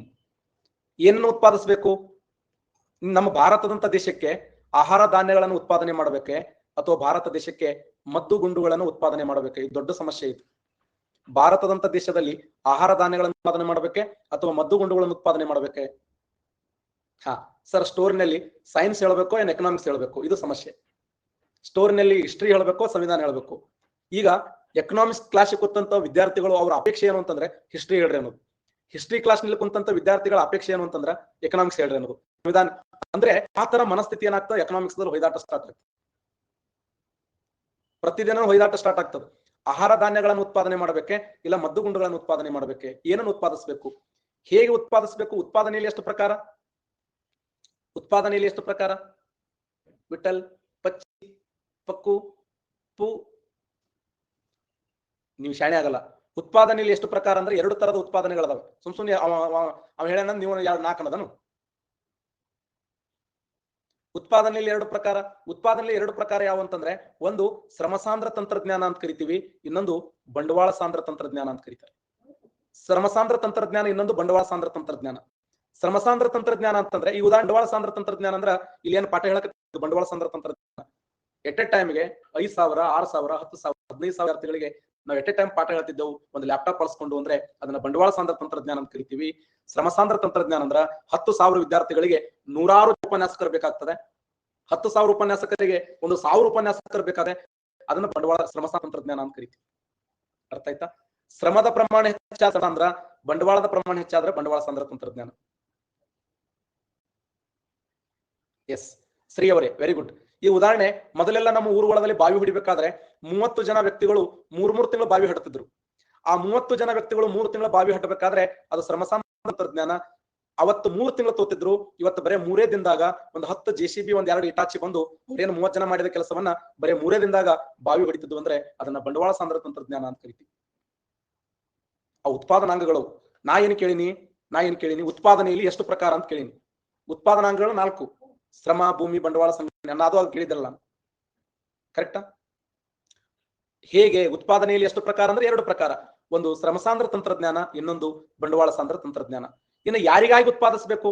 ಉತ್ಪಾದನೆ ಎಂಬುದು ಯಾರಿಗಾಗಿ ಮಾಡುವುದು? ಉತ್ಪಾದನೆ ಎಂಬುದು ಯಾರಿಗಾಗಿ ಮಾಡುವುದು ಅಂತಂದ್ರ ಏನು, ಬಡವರಿಗಾಗಿ ಉತ್ಪಾದನೆ ಮಾಡಬೇಕೆ, ಅಲ್ವಾ ಶ್ರೀಮಂತರಿಗಾಗಿ ಉತ್ಪಾದನೆ ಮಾಡಬೇಕೆ? ಬಡವರಿಗಾಗಿ ಉತ್ಪಾದನೆ ಮಾಡಬೇಕೆ, ಏನು ಶ್ರೀಮಂತರಿಗಾಗಿ ಉತ್ಪಾದನೆ ಮಾಡಬೇಕೆ? ಬಡವರಿಗೆ ಉತ್ಪಾದನೆ ಮಾಡಿದ್ರೆ ದೇಶ ಆರ್ಥಿಕ. ಉದಾಹರಣೆ, ಸನ್ಮಾನ ಶ್ರೀ ಸಿದ್ದರಾಮಯ್ಯ ಅವರು ಕರ್ನಾಟಕ ರಾಜ್ಯದಲ್ಲಿ 5 ಯೋಜನೆಗಳನ್ನ ಜಾರಿಗೆ ತಂದರು. ಆ 5 ಯೋಜನೆಗಳನ್ನ ಜಾರಿಗೆ ತರಬೇಕಾದ್ರೆ ಆ 5 ಯೋಜನೆಗಳಿಂದ ಅದರಿಂದ ಆಗುವಂತ ಎಫೆಕ್ಟ್ ಎಷ್ಟು ಗೊತ್ತಾ? ಅದಾಗ್ತಾ ಎಫೆಕ್ಟ್ ಆಗ್ತದ. ಹಾಲಿನ ದರ ಜಾಸ್ತಿ ಆಗ್ಲಕತ್ತು, ಆಲ್ಕೋಹಾಲದ ದರ ಜಾಸ್ತಿ ಆಯ್ತು, ಇವತ್ತು ವಿದ್ಯುತ್ ದರದ ಜಾಸ್ತಿ ಆಯ್ತು. ಹೌದಾ? ಕೆಲವು ಅಭಿವೃದ್ಧಿ ಕಾರ್ಯಗಳು ಸಂಪೂರ್ಣವಾಗಿ ಸ್ಥಗಿತಗೊಂಡು ಮತ್ತೆ ಮುಂದಿನ ದಿನಮಾನಗಳಲ್ಲಿ ಕಾಲ್ಫಾರ್ಮ್ ಅನ್ನೋದು ಗ್ಯಾರಂಟಿ ಇಲ್ಲ. ಹೌದಾ? ಅದು ಎಫೆಕ್ಟ್ ಆಗ್ಲೇಬೇಕಲ್ಲ. ಸುಮಾರು 52,000 ಕೋಟಿ ಹಣವನ್ನ ನಾವು ಸಂಗ್ರಹ ಮಾಡ್ಬೇಕಾಗ್ತದೆ. ಬಡ್ಡಿಗೆ ಏನು ಸಾಲಕ್ಕೆ ಬಡ್ಡಿ ಕಟ್ಟಬೇಕು. ಪ್ಲಸ್ ಕ್ಲಾಸ್ ರೇಟ್ ಜಾಸ್ತಿ ಇಲ್ಲ ಆಗ್ತದ, ಕಡಿಮೆ ಮಾಡಿನಿಲ್ಲ. ನನ್ನ ಮೇಲೆ ಬರ್ತಾನೆ ಸುಮ್ಮನೆ. 1999 ಇದ್ದು 396 ತೊಗೊಂಡಿನಿ, ಪ್ಲಸ್ ರೇಟ್ ಜಾಸ್ತಿ ಆಗ್ತದ. ಈರುಳ್ಳಿ ರೇಟ್ ಜಾಸ್ತಿ ಆಯ್ತು, ಟೊಮೆಟೊ ರೇಟ್ ಜಾಸ್ತಿ ಆಯ್ತು, ಹೌದಲ್ಲ? ಇವೆಲ್ಲ ಅಂತಂದ್ರೆ ಅದಕ್ಕೆ ಏನನ್ನು ಉತ್ಪಾದನೆ ಮಾಡಬೇಕು? ಏನು ಬಡವರಿಗಾಗಿ ಉತ್ಪಾದನೆ ಮಾಡಬೇಕೆ, ಶ್ರೀಮಂತರಿಗಾಗಿ ಉತ್ಪಾದನೆ ಮಾಡಬೇಕೆ? ಇದು ಸಮಸ್ಯೆ ಬರ್ತದೆ. ಕರೆಕ್ಟಾ? ಇವೆಲ್ಲವುಗಳನ್ನು ಬ್ಯಾಲೆನ್ಸ್ ಮಾಡ್ಬೇಕಲ್ಲ, ಇವೆಲ್ಲವುಗಳನ್ನ ಬ್ಯಾಲೆನ್ಸ್ ಮಾಡಬೇಕು. ಈಗ ಒಂದು ದೇಶಕ್ಕೆ ಆಹಾರ ಧಾನ್ಯಗಳು ಬರೀ ನಾವು ಇಲ್ಲ ಪಾಕಿಸ್ತಾನ ಮೇಲೆ ದಾಳಿ ಮಾಡ್ತದೆ ಅಂತ ಹೇಳಿ ಮಿಲಿಟರಿ ನೇಮಕ ಮಾಡೋದು, ಯುದ್ಧ ವಿಮಾನಗಳನ್ನು ಖರೀದಿ ಮಾಡೋದು, ಅಥವಾ ಅವರಿಗೆ ನಾವು ಸಮವಸ್ತ್ರಗಳನ್ನು ಕೊಡೋದು, ಊಟ ಕೊಡೋದು, ಬರೀ ನಾವು ಮದ್ದುಗುಂಡುಗಳಿಗೆ ಇನ್ವೆಸ್ಟ್ಮೆಂಟ್ ಮಾಡಿದೇವೆ ಅಂದ್ರ ದೇಶದಲ್ಲಿರುವಂತಹ ಬಡವರು ಸತ್ತು ಹೋಗ್ತಾರೆ. ದೇಶದಲ್ಲಿರುವಂತ ಬಡವರನ್ನ ಬರೀ ಬಡತನಕ್ಕೆ ನಾವು ಅಮೌಂಟ್ ಖರ್ಚು ಮಾಡಕ್ಕೆ ಶುರು ಮಾಡಿದೇವೆ ಅಂದ್ರೆ ಅಭಿವೃದ್ಧಿ ಕಾರ್ಯಗಳು ನಿಂತು ಹೋಗ್ತವೆ. ಹಾಗಾದ್ರೆ ನೋಡಿ, ಏನನ್ನ, ಹೇಗೆ, ಯಾರಿಗಾಗಿ, ಇವುಗಳನ್ನ ಅರ್ಥವ್ಯವಸ್ಥೆಯ ಮೂಲಭೂತ ಸಮಸ್ಯೆಗಳನ್ನು ಕರಿತೀವಿ. ಹಾಗಾದ್ರೆ ಈಗ ಹೇಳ್ಬೇಕು ನೀವು, ಬಂಡವಾಳ ರಾಷ್ಟ್ರಗಳಲ್ಲಿ, ಬಂಡವಾಳಶಾಹಿ ದೇಶಗಳಲ್ಲಿ, ನೋಡಲಿ ಪೂರ್ಣಿಮಾ ಅವರು ನಾ 396 ಮಾಡಿದಕ್ಕೆ ಫಸ್ಟ್ ಟೈಮ್ ಬಂದಿನಿ ಅಂತ. ವೆಲ್ಕಮ್ ರೀ ಮೇಡಮ್. ಆಫ್ಲೈನ್ ಕ್ಲಾಸ್ ಇದ್ರೆ ಒಂದು ಕೇಕ್ ಕಟ್ ಮಾಡಿಬಿಡ್ತಿದ್ದೇನೆ ವೆಲ್ಕಮ್ ಮಾಡ್ಕೊಂಡು. ಎಸ್, ಉತ್ಪಾದನೆಯನ್ನು ಹೆಂಗ್ ಮಾಡ್ತಾರೆ ಹೇಳ್ರಿ? ಬಂಡವಾಳಶಾಹಿ ತಂತ್ರಜ್ಞಾನದಲ್ಲಿ ಉತ್ಪಾದನೆಯನ್ನು ಹೆಂಗ್ ಮಾಡ್ತಾರೆ ಹೇಳ್ತಾರಿ? ನೋಡು, ಒಬ್ರು ಹೇಳಕ್ ರೆಡಿ ಇಲ್ಲ. ಎಕ್ಸಲೆಂಟ್. ಉತ್ಪಾದನೆಯನ್ನು ಹೆಂಗ್ ಮಾಡ್ತಾರ ಅಂತಂದ್ರ, ಉತ್ಪಾದನೆಯನ್ನ ಬಂಡವಾಳ ತಂತ್ರಜ್ಞಾನವನ್ನು ಬಳಸ್ತಾರೆ, ಬಂಡವಾಳ ಸಾಂದ್ರ ತಂತ್ರಜ್ಞಾನವನ್ನು ಬಳಸ್ತಾರೆ, ಬಂಡವಾಳ ಸಾಂದ್ರ ತಂತ್ರಜ್ಞಾನವನ್ನು ಬಳಸ್ತಾರೆ ಉತ್ಪಾದನೆಯನ್ನ. ಬೆಲೆಯ ಪ್ರಮಾಣ ಏನಿರ್ತದೆ? ಬೆಲೆಯ ಪ್ರಮಾಣ ಅಧಿಕ ಇರ್ತದೆ.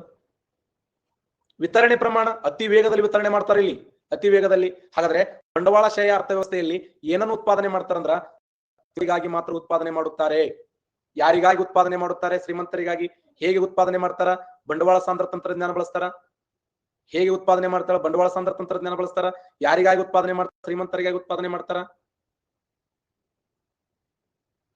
ಏನನ್ನ ಉತ್ಪಾದನೆ ಮಾಡ್ತಾರೆ? ಶ್ರೀಮಂತರಿಗೆ ಅವಶ್ಯಕವಾಗಿರುವಂತ ವಸ್ತುಗಳನ್ನ, ಶ್ರೀಮಂತರಿಗೆ ಅವಶ್ಯಕವಾಗಿರುವಂತ ವಸ್ತುಗಳನ್ನ. ಏನನ್ನ ಅಂತಂದ್ರ ಶ್ರೀಮಂತರಿಗೆ ಅವಶ್ಯಕವಾದಂತ ವಸ್ತುಗಳನ್ನ.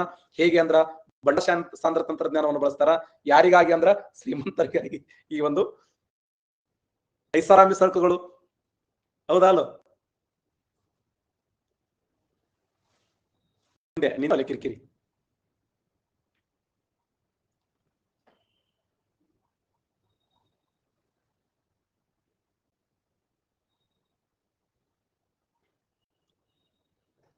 ಕೃಷ್ಣ, ಓಕೆ. ಈಗ ಶ್ರಮಸಾಂದ್ರ ತಂತ್ರಜ್ಞಾನ ಹೇಳ್ರಿ ನೋಡೋಣ. ಸಾರಿ, ಯಾವುದು? ಸಮಾಜಶಾಹಿ ಅರ್ಥವ್ಯವಸ್ಥೆ. ಸಮಾಜಶಾಹಿ ಅರ್ಥವ್ಯವಸ್ಥೆ. ಸಮಾಜಶಾಹಿ ಅರ್ಥವ್ಯವಸ್ಥೆ ಅಂದ್ರೆ ಏನು? S, very good. ಸಮಾಜಶಾಹಿ ಅರ್ಥವ್ಯವಸ್ಥೆ ಅಂದ್ರ ಆ ದೇಶದ ಸರಕು ಮತ್ತು ಸೇವೆಗಳ ಉತ್ಪಾದನೆ, ಸರಕು ಸೇವೆಗಳ ಉತ್ಪಾದನೆ, ಸರಕು ಸೇವೆಗಳ ಉತ್ಪಾದನೆ, ಅವುಗಳ ಬೆಲೆ ನಿಗದಿ, ಉತ್ಪಾದನೆ, ಅವುಗಳ ಬೆಲೆ ನಿಗದಿ, ಬೆಲೆ ನಿಗದಿ, ಸರಕು ಸೇವೆಗಳ ಉತ್ಪಾದನೆ, ಬೆಲೆ ನಿಗದಿ ಮತ್ತು ವಿತರಣೆ. ವಿತರಣೆ ಕರೆಕ್ಟಾ? ಸರಕು ಸೇವೆಗಳ ಉತ್ಪಾದನೆ, ಬೆಲೆ ನಿಗದಿ, ವಿತರಣೆ ಆ ದೇಶದ ಯಾರ ಹತೋಟಿಯಲ್ಲಿ ಇರ್ತದೆ? ಎಸ್, ಸರ್ಕಾರದ ಹತೋಟಿಯಲ್ಲಿ ಇರ್ತದೆ. ಸರ್ಕಾರದ ಹತೋಟಿಯಲ್ಲಿ ಇರ್ತದೆ. ಸರ್ಕಾರನೇ ಕಂಟ್ರೋಲ್ ಮಾಡ್ತದೆ. ಸರ್ಕಾರ ಕಂಟ್ರೋಲ್ ಮಾಡ್ತಿತ್ತು ಅಂದ್ರೆ ಅದನ್ನ ಸಮಾಜಶಾಹಿ ಅರ್ಥವ್ಯವಸ್ಥೆ ಅಂತ ಕರೀತಾರೆ. ಸಮಾಜಶಾಹಿ ಅರ್ಥವ್ಯವಸ್ಥೆ ಅಂತ ಕರಿತೀವಿ, ಹೌದಾ? ಸರಕು ಸೇವೆಗಳ ಉತ್ಪಾದನೆ, ಅವುಗಳ ಬೆಲೆ ನಿಗದಿ, ಅವುಗಳನ್ನು ವಿತರಣೆ,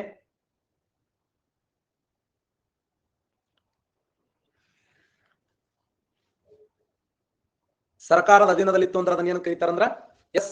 ಉದಾಹರಣೆ ಹೇಳಿ ನೋಡೋಣ. ಉದಾಹರಣೆ, ಎಕ್ಸಾಂಪಲ್ ಹೇಳಿ. ಎಸ್, ವೆರಿ ಗುಡ್ ಬಸವರಾಜ್ ಅವರೇ. ರಷ್ಯಾ ದೇಶ. ಉದಾಹರಣೆ ರಷ್ಯಾ ದೇಶ, ಚೀನಾ ದೇಶ, ಚೀನಾ ದೇಶ, ಉತ್ತರ ಕೊರಿಯಾ, ಉತ್ತರ ಕೊರಿಯಾ, ಉತ್ತರ ಕೊರಿಯಾ, ಮತ್ತೆ ದಕ್ಷಿಣ ಕೊರಿಯಾ, ದಕ್ಷಿಣ ಕೊರಿಯಾ. ನೋಡಿ, ರಷ್ಯಾ ದೇಶ ಆಗಿರಬಹುದು, ಚೀನಾ ದೇಶ ಆಗಿರಬಹುದು, ಉತ್ತರ ಕೊರಿಯಾ ಆಗಿರಬಹುದು, ದಕ್ಷಿಣ ಕೊರಿಯಾ ಆಗಿರಬಹುದು. ಇವೆಲ್ಲ ಎಂತ ದೇಶಗಳು ಅಂತಂದ್ರೆ ಸಮಾಜಶಾಹಿ ಅರ್ಥವ್ಯವಸ್ಥೆಯನ್ನು ಸ್ವೀಕಾರ ಮಾಡಿವೆ. ಹಾಗಾದ್ರೆ ಸಮಾಜಶಾಹಿ ಅರ್ಥವ್ಯವಸ್ಥೆಯ ಮೇಲೆ ಯಾರು ಎಫೆಕ್ಟ್ ಆಗಿದ್ದಾರೆ?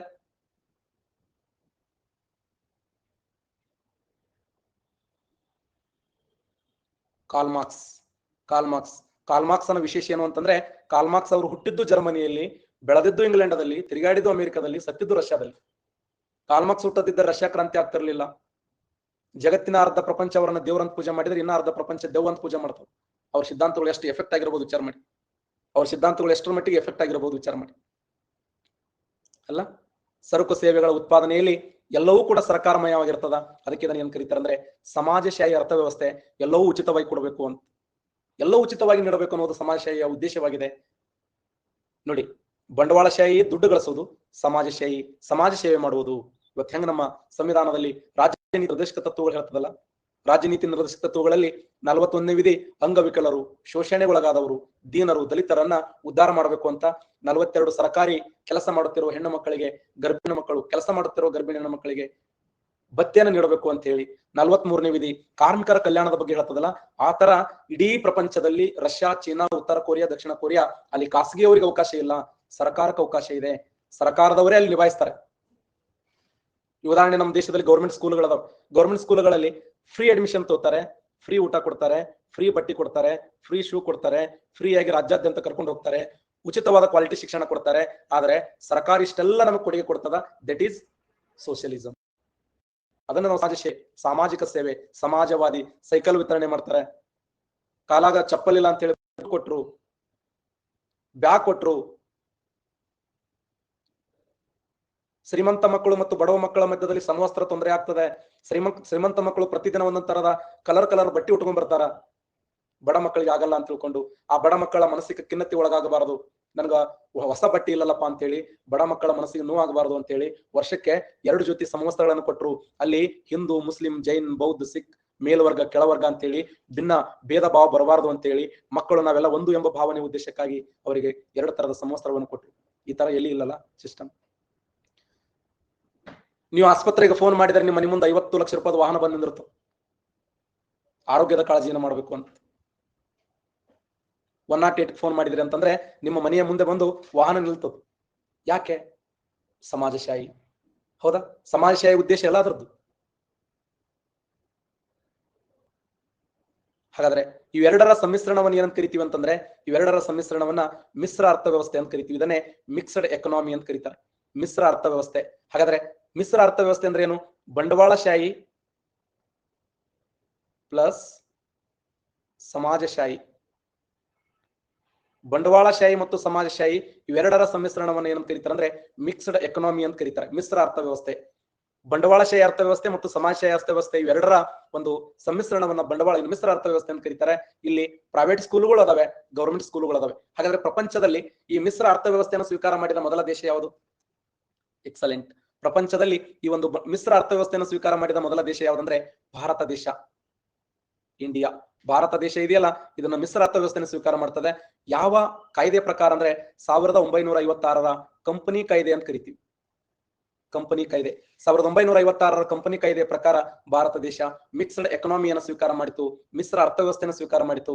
ನಮ್ಮಲ್ಲಿ ಖಾಸಗಿಯವರಿಗೆ ಎಷ್ಟು ಮಹತ್ವ ಇದೆಯೋ ಅಷ್ಟೇ ಸರ್ಕಾರಕ್ಕೆ ಮಹತ್ವ ಇದೆ, ಸರ್ಕಾರಕ್ಕೆ ಎಷ್ಟು ಮಹತ್ವ ಇದೆಯೋ ಅಷ್ಟೇ ಖಾಸಗಿಯವರಿಗೆ ಮಹತ್ವ ಇದೆ. ಇದನ್ನೇ ನಾವು ಮಿಕ್ಸ್ಡ್ ಎಕನಾಮಿ ಅಂತ ಕರಿತೀವಿ, ಮಿಶ್ರ ಅರ್ಥವ್ಯವಸ್ಥೆ ಅಂತ ಕರಿತೀವಿ. 1956ರಲ್ಲಿ ಭಾರತ ದೇಶ ಈ ಒಂದು ಕಂಪನಿ ಕಾಯ್ದೆಯನ್ನು ಜಾರಿಗೆ ತರ್ತದ. ಕಂಪನಿ ಕಾಯ್ದೆ ಪ್ರಕಾರ ಭಾರತ ಮಿಶ್ರ ಅರ್ಥವ್ಯವಸ್ಥೆಯನ್ನ ಸ್ವೀಕಾರ ಮಾಡಿತು ಅಂತ ಹೇಳಿ ನಾವು ನೋಡ್ತೀವಿ. ಭಾರತ ಮಿಕ್ಸ್ಡ್ ಎಕನಾಮಿಯನ್ನ ಸ್ವೀಕಾರ ಮಾಡಿದೆ. ಇಲ್ಲಿ ಬಂಡವಾಳಶಾಹಿ, ಸಮಾಜಶಾಹಿ, ಸರಕು ಸೇವೆಗಳ ಉತ್ಪಾದನೆ, ಅವುಗಳ ಬೆಲೆ ನಿಗದಿ, ಅವುಗಳ ವಿತರಣೆ ಮಾಡುವುದು ಆ ದೇಶದ ಸರ್ಕಾರಿ ಮತ್ತು ಖಾಸಗಿ ಇಬ್ಬರ ಹತೋಟಿಯಲ್ಲಿದ್ರೆ ಅದನ್ನ ಮಿಶ್ರ ಅರ್ಥವ್ಯವಸ್ಥೆ ಅಂತ ಹೇಳಿ ಕರಿತೀವಿ. ಇಲ್ಲಿಗೆ ಈ ಒಂದು ಆರಂಭದ ಪೀಠಿಕೆ ಇದೆಯಲ್ಲ, ಅರ್ಥಶಾಸ್ತ್ರದ ಮೂಲ ಅಂಶಗಳದವಲ್ಲ, ಆ ಅಂಶಗಳನ್ನು ನಾವು ಡಿಸ್ಕಸ್ ಮಾಡಿದೆವು.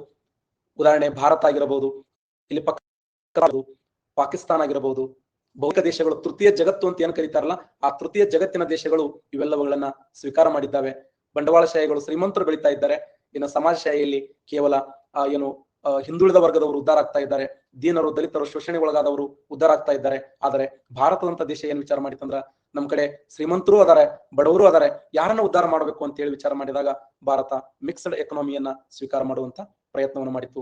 1956ರ ಕಂಪನಿ ಕಾಯ್ದೆಯ ಪ್ರಕಾರ ಭಾರತ ದೇಶ ಈ ಮಿಶ್ರ ಅರ್ಥವ್ಯವಸ್ಥೆಯನ್ನ ಸ್ವೀಕಾರ ಮಾಡುವಂತ ಪ್ರಯತ್ನವನ್ನು ಮಾಡಿತ್ತು. ನೆಕ್ಸ್ಟ್ ಕ್ಲಾಸ್ ನಲ್ಲಿ ನಾವು ಏನನ್ನು ಡಿಸ್ಕಸ್ ಮಾಡೋಣ ಅಂತಂದ್ರ ಬೇರೆ ಬೇರೆ ದೇಶ ಸಿದ್ಧಾಂತಗಳ ಪ್ರಕಾರ, ಉದಾಹರಣೆ ಈ international development bank, international IBRD ಅಂತ ಕರಿತೀವಲ್ಲ, international bank for reconstruction development means world bank. World bank ಏನನ್ನು ಹೊರಡಿಸ್ತದ? ಯಾರು ಹೇಳ್ತಾರೆ? ವರ್ಲ್ಡ್ ಬ್ಯಾಂಕ್ ಏನ್ರಿ, ಯಾವ ರಿಪೋರ್ಟ್ ಅನ್ನು ಹೊರಡಿಸ್ತದ ವರ್ಲ್ಡ್ ಬ್ಯಾಂಕ್?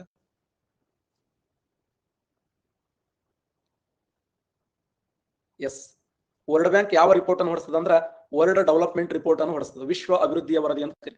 ಆ ವಿಶ್ವ ಅಭಿವೃದ್ಧಿಯ ವರದಿಯ ಪ್ರಕಾರ, ಹೌದು, ಆ ವಿಶ್ವ ಅಭಿವೃದ್ಧಿ ವರದಿಯನ್ನ ಅದರ ಅನುಸಾರವಾಗಿ ದೇಶದ ವಿಭಾಗವನ್ನು ನೋಡ್ತೀವಿ. ಓಕೆ, ಪ್ರತಿದಿನ 2 ಗಂಟೆ 30 ನಿಮಿಷಕ್ಕೆ ಎಕನಾಮಿಕ್ಸ್ ಕ್ಲಾಸ್ ಇರ್ತದೆ ಸ್ನೇಹಿತರೆ. ಇದನ್ನ ಸಂಪೂರ್ಣವಾಗಿ ನಾನು ಆ ಕೋರ್ಸ್ ಅನ್ನ 100% ಮುಗಿಸ್ಕೊಡ್ತೇನೆ ನಿಮಗೆ. ಪ್ರತಿದಿನ ಎವ್ರಿ ಡೇ ನೀವು ಎಲ್ಲೇ ಇದ್ರೂ ಕೂಡ 2 ಗಂಟೆ 30 ನಿಮಿಷ ಕ್ಲಾಸ್ಗೆ ಅಟೆಂಡ್ ಆಗ್ರಿ.